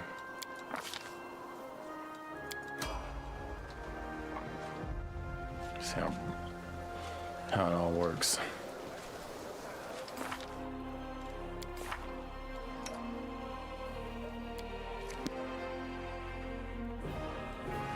I don't even remember how he plays. I might not mess with him yet.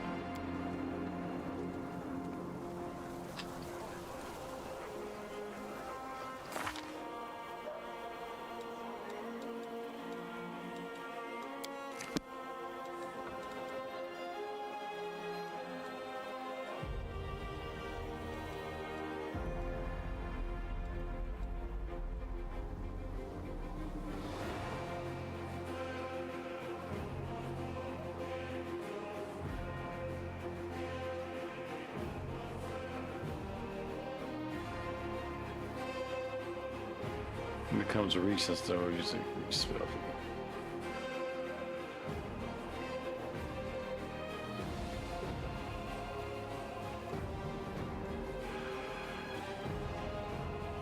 Your ranged weapon attacks are dangerous enough for the enemy to forget about melee threats.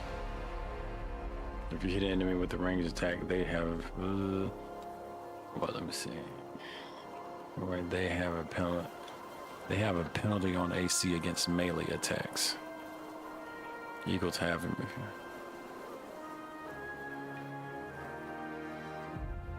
Oh. That's useful for her. What else she got? Time you cast a spell, she did cast no spells. You learn a way to prolong the effects of your beneficial spells. Whenever you attack, making it. No, she ain't doing that too much. Although that's something to consider.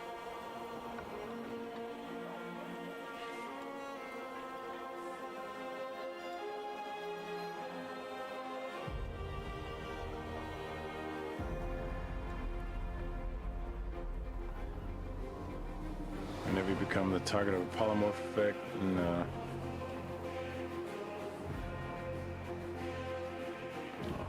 All bonuses granted by your inspiring abilities are increased. She doesn't do any of that.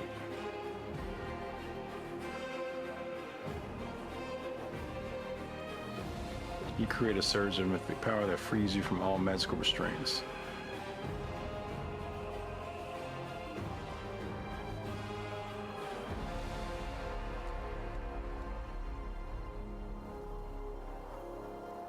The sound of your blow is proud of the damage, even without piercing through enemies. Once around when you melee attack. Every turn, as long as you make at least one melee attack, you gain stacking. Okay. Not sure what's gonna work best for her.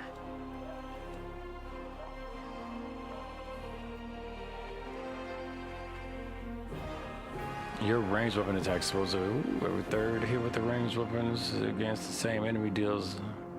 Okay, yeah, that's it. Expose vulnerability.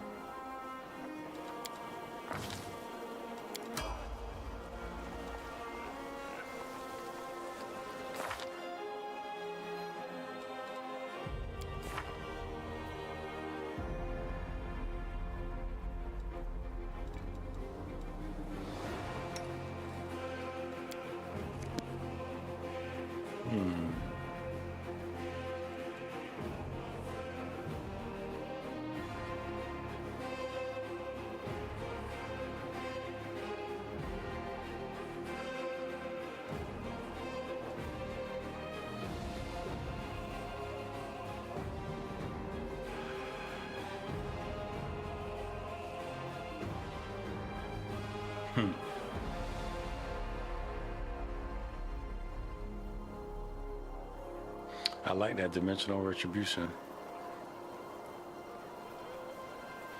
Oh, girls, her accuracy ain't high enough for me to really want to put that on her right now. Let me see what else can we do with her. Oh, here we go. You learn a way to prolong the effects of beneficial spells. That's something that would be good for her. Every time you damage an ally, they gain. Every time you damage an ally, they gain 2 mythic bonus and attack damage rolls. Okay.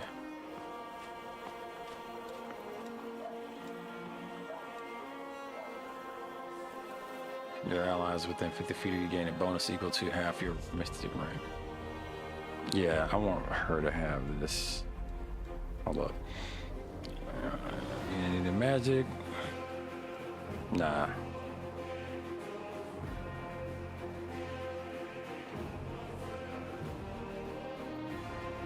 I'm gonna give her this, shit, what was it?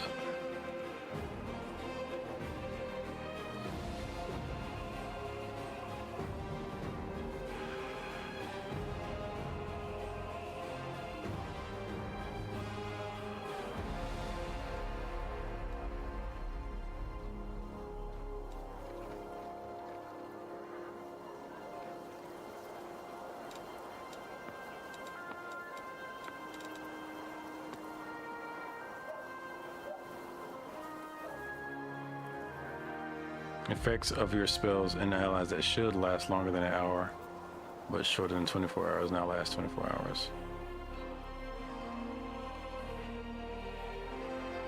I'm going with it.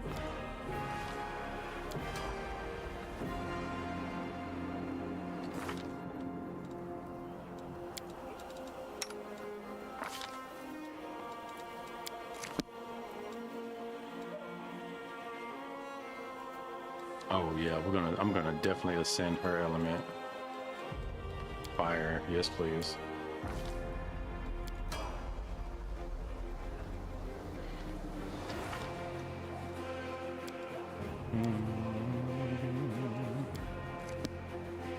Does he get shadow stuff? Hold on, let me go back and see what kind of stuff he got.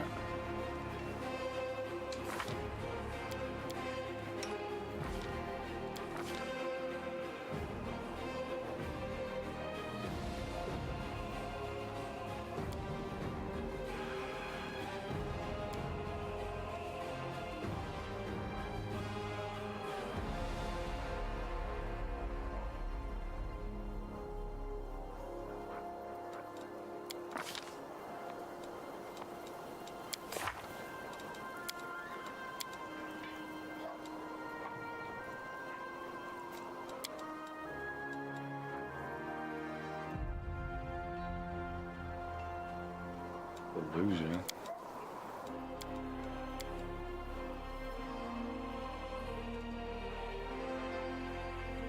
I have no idea what counts as shadow.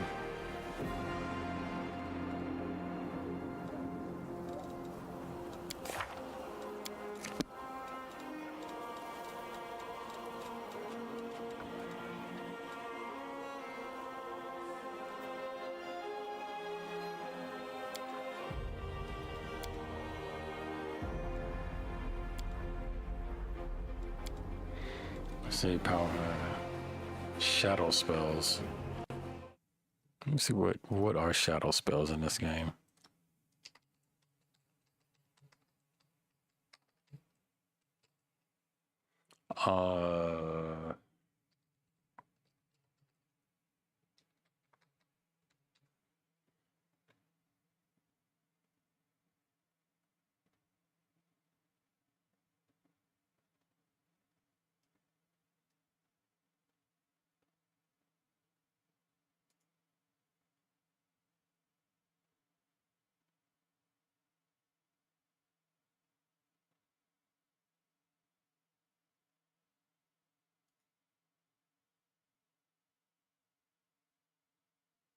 So shadow evocation.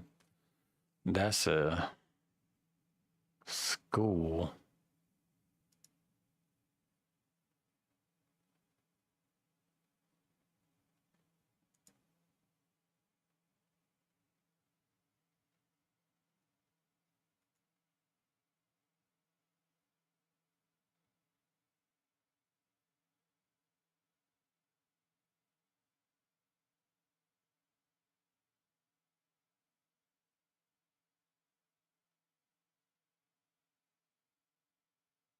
Okay, it looked like something he might not even be able to do right now.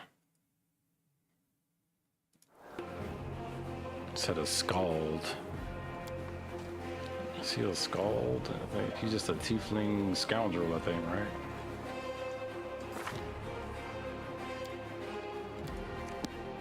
I mean, that shit.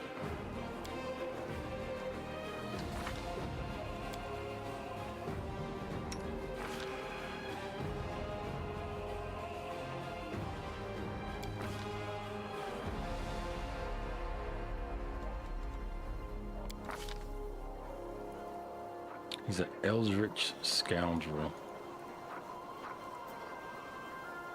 So, yeah, I guess I don't need to be farting around within his shadow business. Let's see what else he can do. Oh, I'm gonna give him that dimensional retribution, sure will.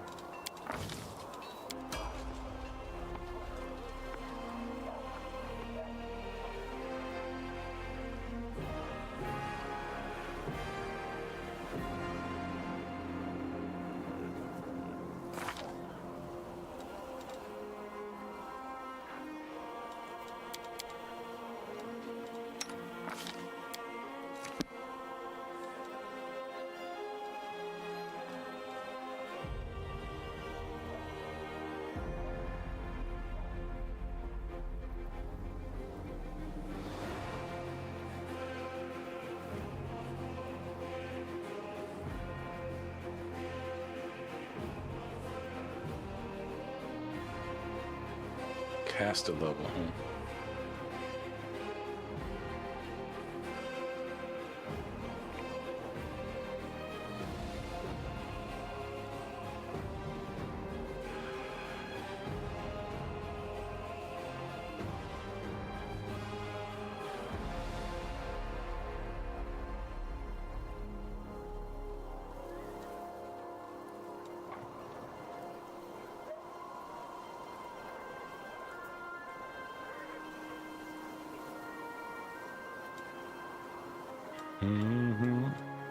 Mythical beast, huh? Your animal. What? Oh, hell yeah.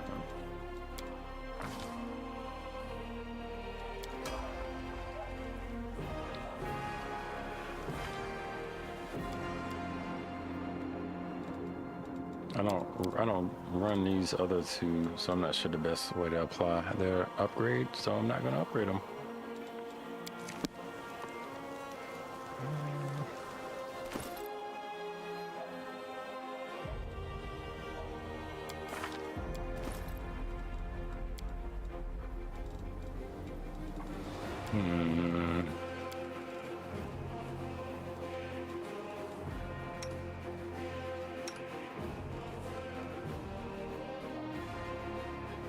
Natural armor.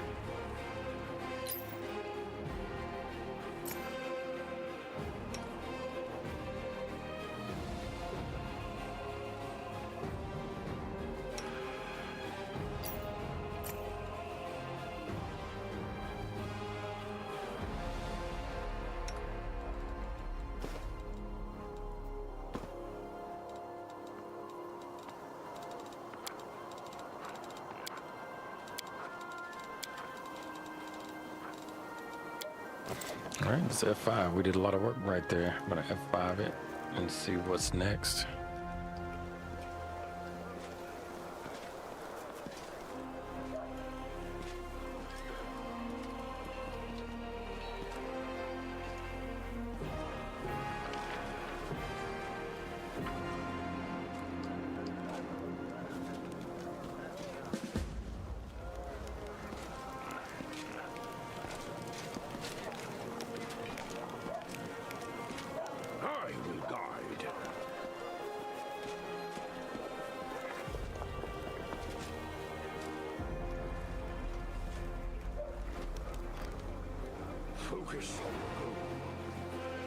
Yeah, so I would look around. Give me that loot.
was trying to read it.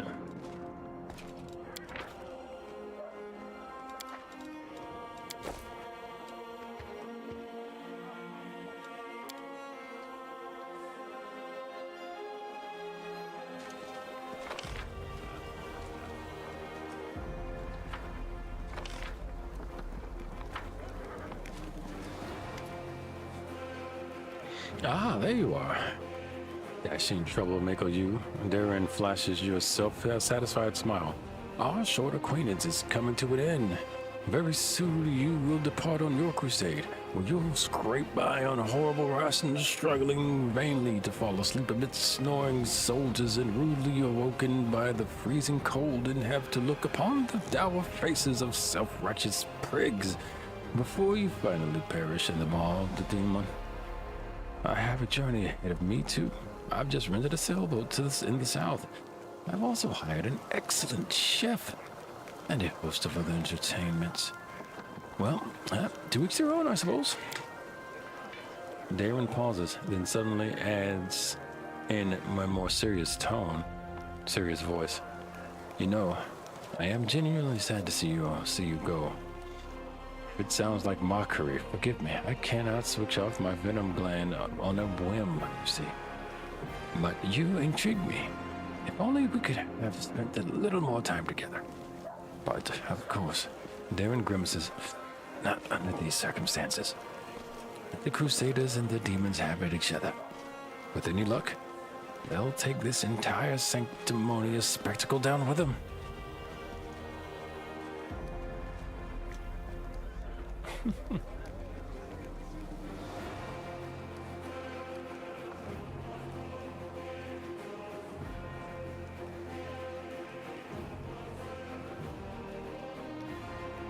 If you don't feel you belong here, go. But I'd like to see you again someday in the future. To get to know you better, you can throw a banquet for me and to celebrate our victory in Dresden. What do you say? Victory in Dresden? Your optimism is so charming. Darren smirks, then seems to start slightly. He continues in an even more tone. Well, should you prove lucky enough to survive, and by some miracle, come and find me. Perhaps I shall even remember you. No promises, though. In any case, I intend to wait until the army departs. I do love a good send-off, especially when it is I who is staying and someone else who is heading off to meet a dreary and hopeless end. Sometimes it does one good to ruminate on the unfairness of life. Well, then, farewell, Commander. I assume I shall be your most precious memory of on this most disgusting and exhausting road to the pointless slaughter of battle. Or if not the most precious memory, then at least the most stirring. Darren smirks before instantly losing all interest in you, or at least he pretends to.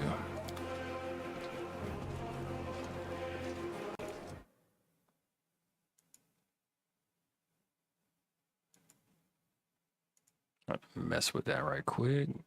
There we go. Notifications. All right.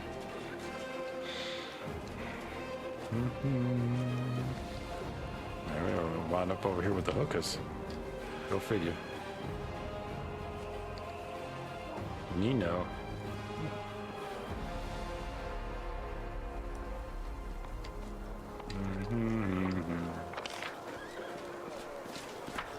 Field medic.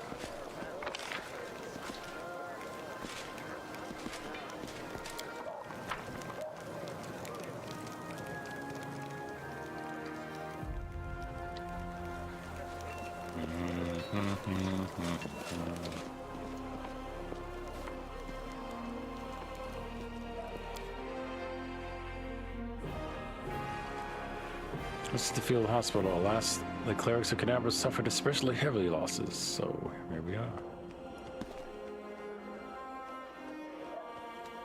Not much going on here, okay.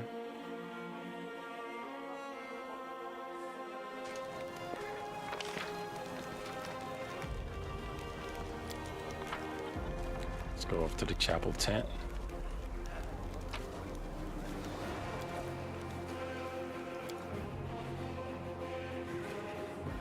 We offered this tent to use as our chapel, even the less precious crusaders, blah, blah, blah, blah.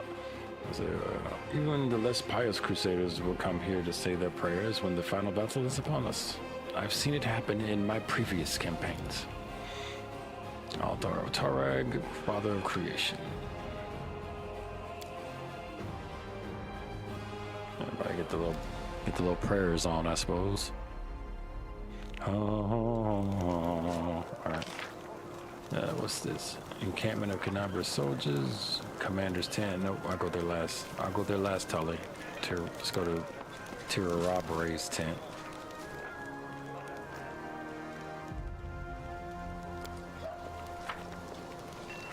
No.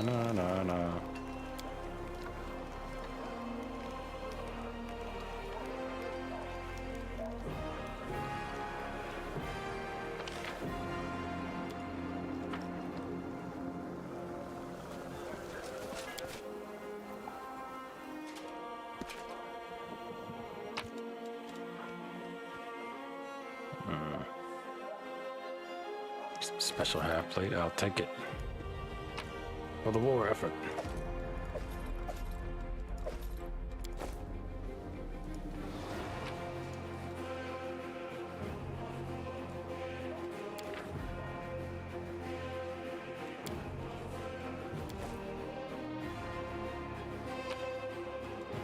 What is this thing? Earthbreaker? Meh. Dun, dun, dun, dun. Storyteller. The old elf smiles when he hears your footsteps. Allow me to congratulate you on your victory and on acquiring mythical powers capable of casting down the strongest of demons. Say, please examine the items I'm carrying. Storyteller nods politely. Let me touch them, and I'll tell you what I can see. Show him 10 to live scale of the storyteller. Storyteller takes a deep breath and smiles. I am flying. I can finally spread my wings. I'm gliding over a broad river. The sunset has turned its surface smooth like a mirror, and I can see my reflection. It is as if I am a silver dragon is rising to meet me from the depths. But what is it? The scales on my chest are black, and the darkness is spreading over my body. I wake up. The clear sky sways above me, blazing with heat. I'm in human form. The red dust of the wound clings to my cracked lips. Someone is carrying me on a stretcher made of shields and spears. I'm so weak, I can barely lift my hand to my face. The sight of my own hand terrifies me. It is black, and the skin glistens like scales melted by fire. I probably ought to cry, but I only feel hatred and nausea. All these people around me. Out of sympathy for them did I choose to leave the mountains. I gave up my flights over rivers. I went to the demon slayer. They don't have a scratch on them, but I am infected with foulness. It is not fair. My life is more precious than their pathetic existence in. How I hate them in this moment. And then I suddenly feel shame. Oh no, these are not my thoughts. The Crusaders killing me are my good friends. I am glad they did not suffer. I hate them and myself so much. Pain and hatred pierce me all at once. It's all because of them, all because of them. Someone walking beside me touches me, and talks to me. But the only thing I hear is, "Your Mentor, he will come, he will help." And I lose consciousness. Storyteller takes a deep breath, exiting the vision. Such hatred for Tenderlip. Wasn't she on our side? Terindalev has come a long way. Her unit was ambushed by demons once, and she was infected with foulness. The Terindalev you met in Canabras had gone through many trials and regained her former purity. What happened next? The storyteller puts his hand on his forehead. Sometimes the past can be as vague as the future. Well, we all know that Cinderlella's story ended, but the beginning is hidden from us. Maybe if you find something else that used to belong to her, we'll know more about her struggle. Find something that belonged to Cinderella. Show Finny and tell me what you see. Hello, Grandpa Elf. The storyteller carefully takes Finian from your hands. Hello, Finian. Closes his eyes and takes a deep breath. His face contorts into a painful grimace. I'm coming to again. How long have I been here? They kept me in a cage for 3 days. I know this because 3 times the light under the door disappeared from a long time. And they chained me to the table. The bladesmith. Everyone calls him the bladesmith. He placed a device with a jar above me. It feels like I'm being fried. At first I tried to break free, but I got tired. Then I screamed. But now I've lost my voice to the pain, though pain is burning right through me. The storyteller stops. His voice changes, becoming more frightened. I think I lost consciousness again. But when I wake up, the pain was gone. And I was tired. And I was tied to the table. I wasn't tied to the table anymore. I was standing near it. And someone else was lying on the table. A burned corpse covered with black rust. The master took out a handsaw and was sawing his head off. In a very confused way, in a very focused way.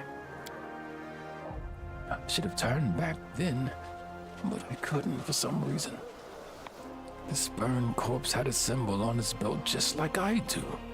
An eye and a star. My favorite belt, a good one. Where would a stranger get one?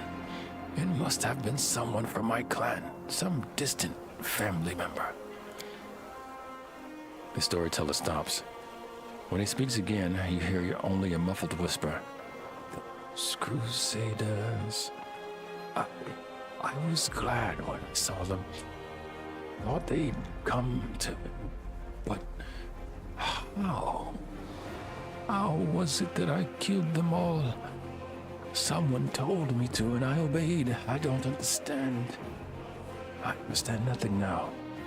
I need to catch my breath. I need all this to stop, even if just for a minute. I just have to understand what's happening to me. Just need to rest. The storyteller shakes his head, slowly coming to his senses. That is Finian's past, but what awaits him in the future? Oh, that's his past, what awaits him in the future, that's what I said. The dead have no future, but the storyteller smiles. I see an endless ocean on a good day, and a boat flying over the waves. I am so excited, but I don't know whose vision this is. Is this a soul existing here and now, or a soul reborn?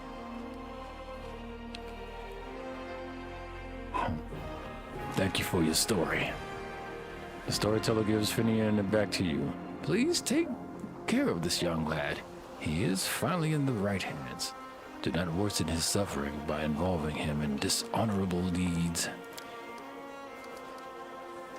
Come on, Grandpa Elf.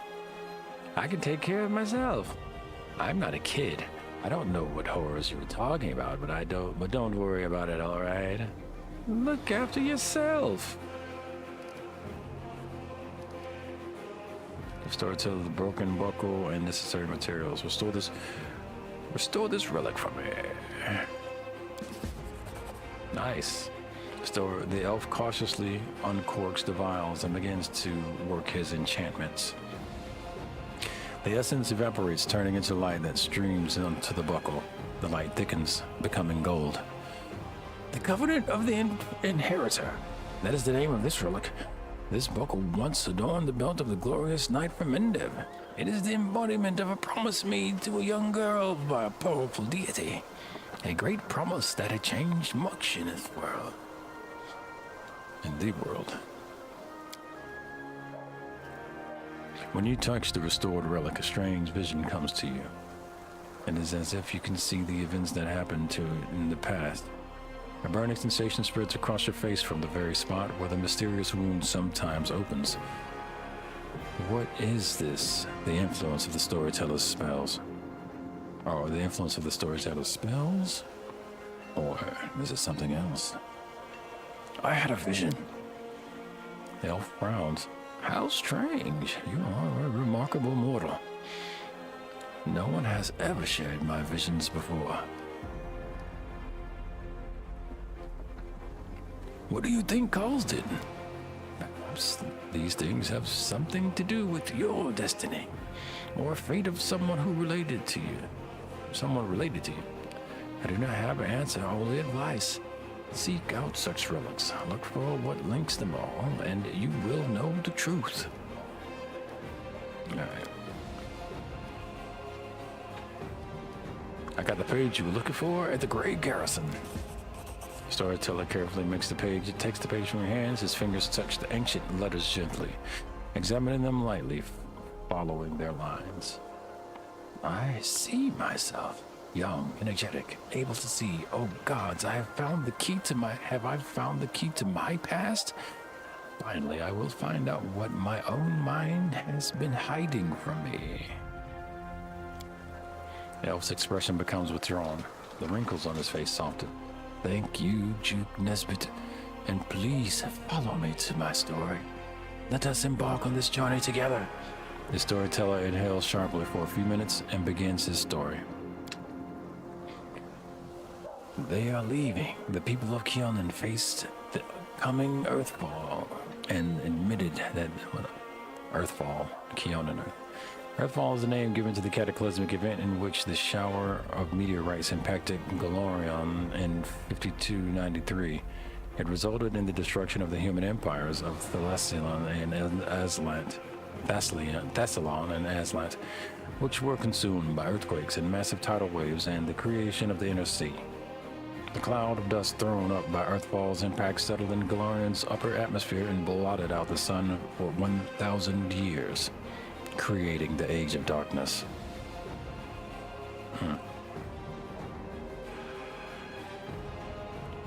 And admitted that they were incapable of handling this disaster. Proud rulers, artful crafters, brave warriors, wise mages, and skilled healers. All of them hurried to the gate of Soverian, looking around fearfully. A clean, safe world is waiting for them there. My people decided not to fight for Golarion. I am ashamed, and I am sorry for them. Their hearts wavered in the face of the catastrophe, but my will is strong. I am staying. My kinfolk are looking at me angrily. How dare I diminish their decision with my recklessness? My choice makes them cowards, traitors of their own home. One of them, my former mentor, looks at me bitterly. He hands me a neat notebook with a tree bark cover. In case you change your mind. With a heavy sigh, he returns to the line of those departing. Forgive me, brothers and sisters. I watch the gate of the Saurian stone close, separating me from them. It is time for me to go too. I open my master's notebook. These are his notes about to travel between worlds. In case you change your mind. He opens the burden he hopes the burden I shouldered voluntarily will be too much. I will lose heart and find my way to Saurian. That will never happen. My mouth just stubbornly, I tear my master's notebook to pieces. I use my forced pride as a shield against my fear of what is to come.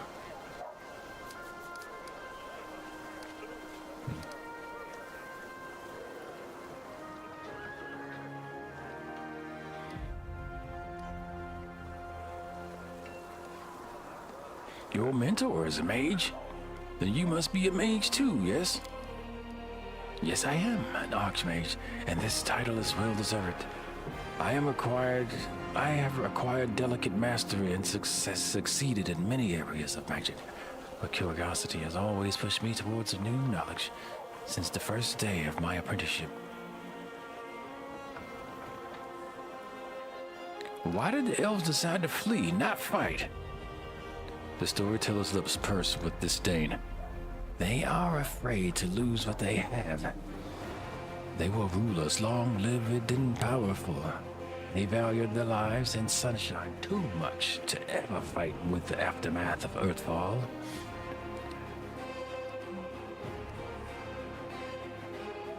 What is a sovereign stone? A magnificent crystal built into any arch by a mighty hand of an ancient divine creator. Our gate to other worlds. It breathes power. It dreams of eternity.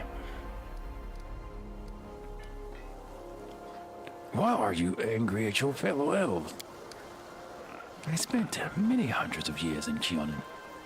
Always admired the way my kinfolk cared for the forest that was our home. But the rest of the world seemed to mean nothing to them. But I love Golarion. All its places, all the forms it manifests in. I traveled widely and then came home and told my kinfolk about my travels. But they weren't interested. They only cared about Kionin. Their lack of desire to hear about the wider world makes me sad and angry. What happened next? Earthfall happened that night. I am standing at the top of my tower, many miles to the north of Kionin. I see a blaze far in the south. I hear a horrendous rumble. The air is groaning, giving way to a huge rock rushing down on my world. And then a blow. Vibration that penetrates everything, reaching down into the bowels of Golarion and up to the vaults of the sky. Crunching bones, blood from burst vessels, filling my eyes with darkness, drowning in timelessness along the countless denizens of Golarion. Never before have we been so united in our feelings. When I come around, the darkness remains. My first terrible thought, I'm blind. But no, little by little I begin to see the stone wall. I am alive. But why is it so dark? The answer was quick. The smell of ashes everywhere. The great burnt sacrifice filled the air with incinerated particles of what was recently the continent of Aslant.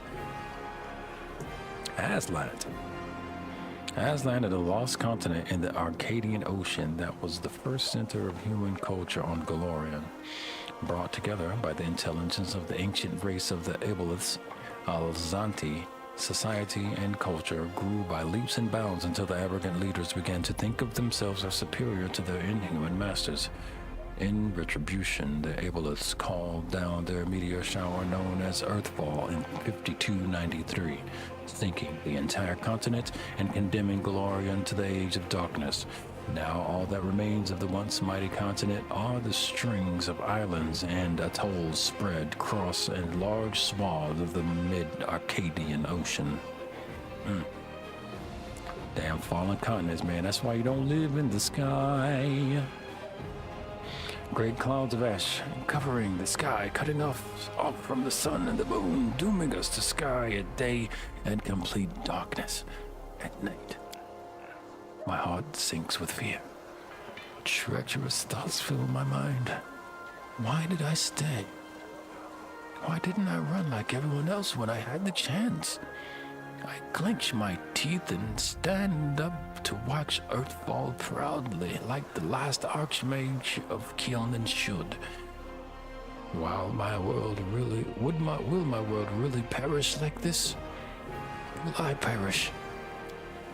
No. That will never happen. I am still alive and I can fight Earthfall in the darkness. I can fight Earthfall in the darkness. Not run from it in blind panic like my kinfolk and my cowardly teacher. But what can I do? I will not stop the disaster. I will hardly be able to save empires from their destruction. What can I do? I am but one Archmage, powerful and weak at the same time.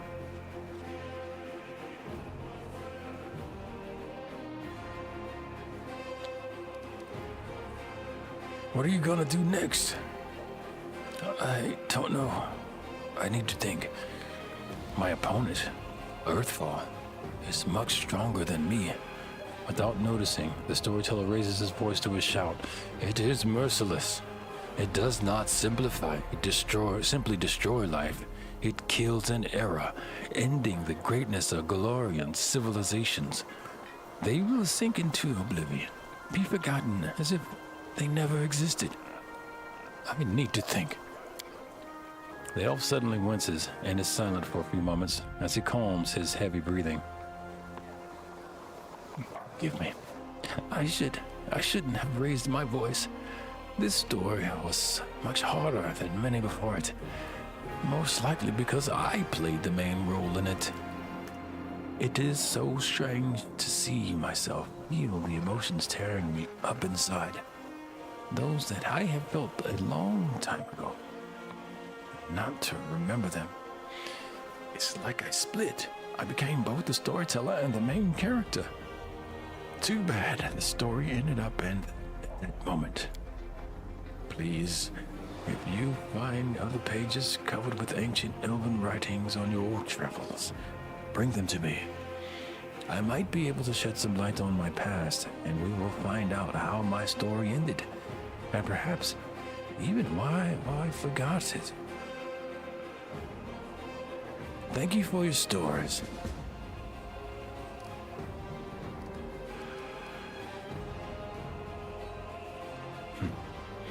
Well, have you decided to join the crusade? I have decided not to, I'm afraid. My path and the path of the crusade leads in the same direction, but alas, they are not yet one and the same. After the demons were driven away from Canabras, the path into the world became open, if only temporarily. I'm planning on using this opportunity to visit. The elf falls silent. It doesn't matter now. I'd hate to bore you with the details of my venture, which may prove useless even for myself. However, I'll try to return to the Crusaders and aid them in their confrontation with the demons after I'm done. I hope to meet you again in this world rather than the next.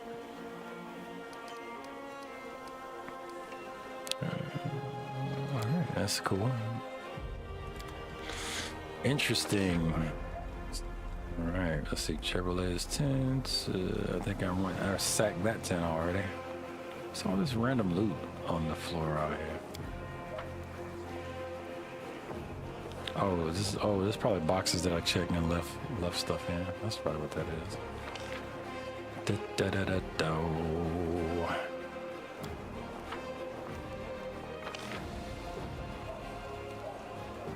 Alright, only one last thing to do, the commander's tent.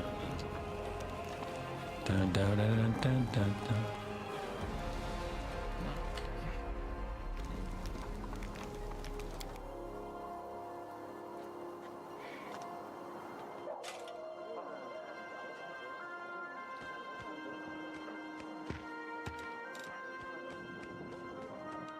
Look at all that loot.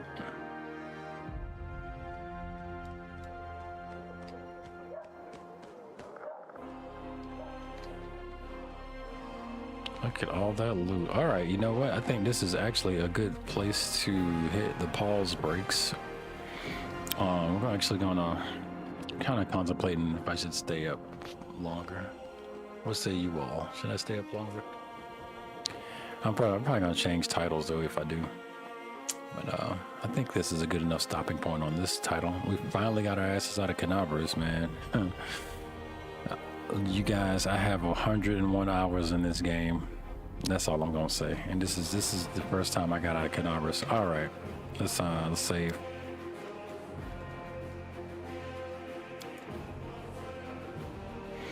And yeah, so well, you know what? I'm just gonna. It doesn't seem anybody's interested in any further running, so I'll take this time to get a break and chill for the rest of the morning. Don't forget, when you get your hands on that keyboard, joystick, gamepad, mouse, or light gun, you be sure to game it good, and we will catch you on the next one.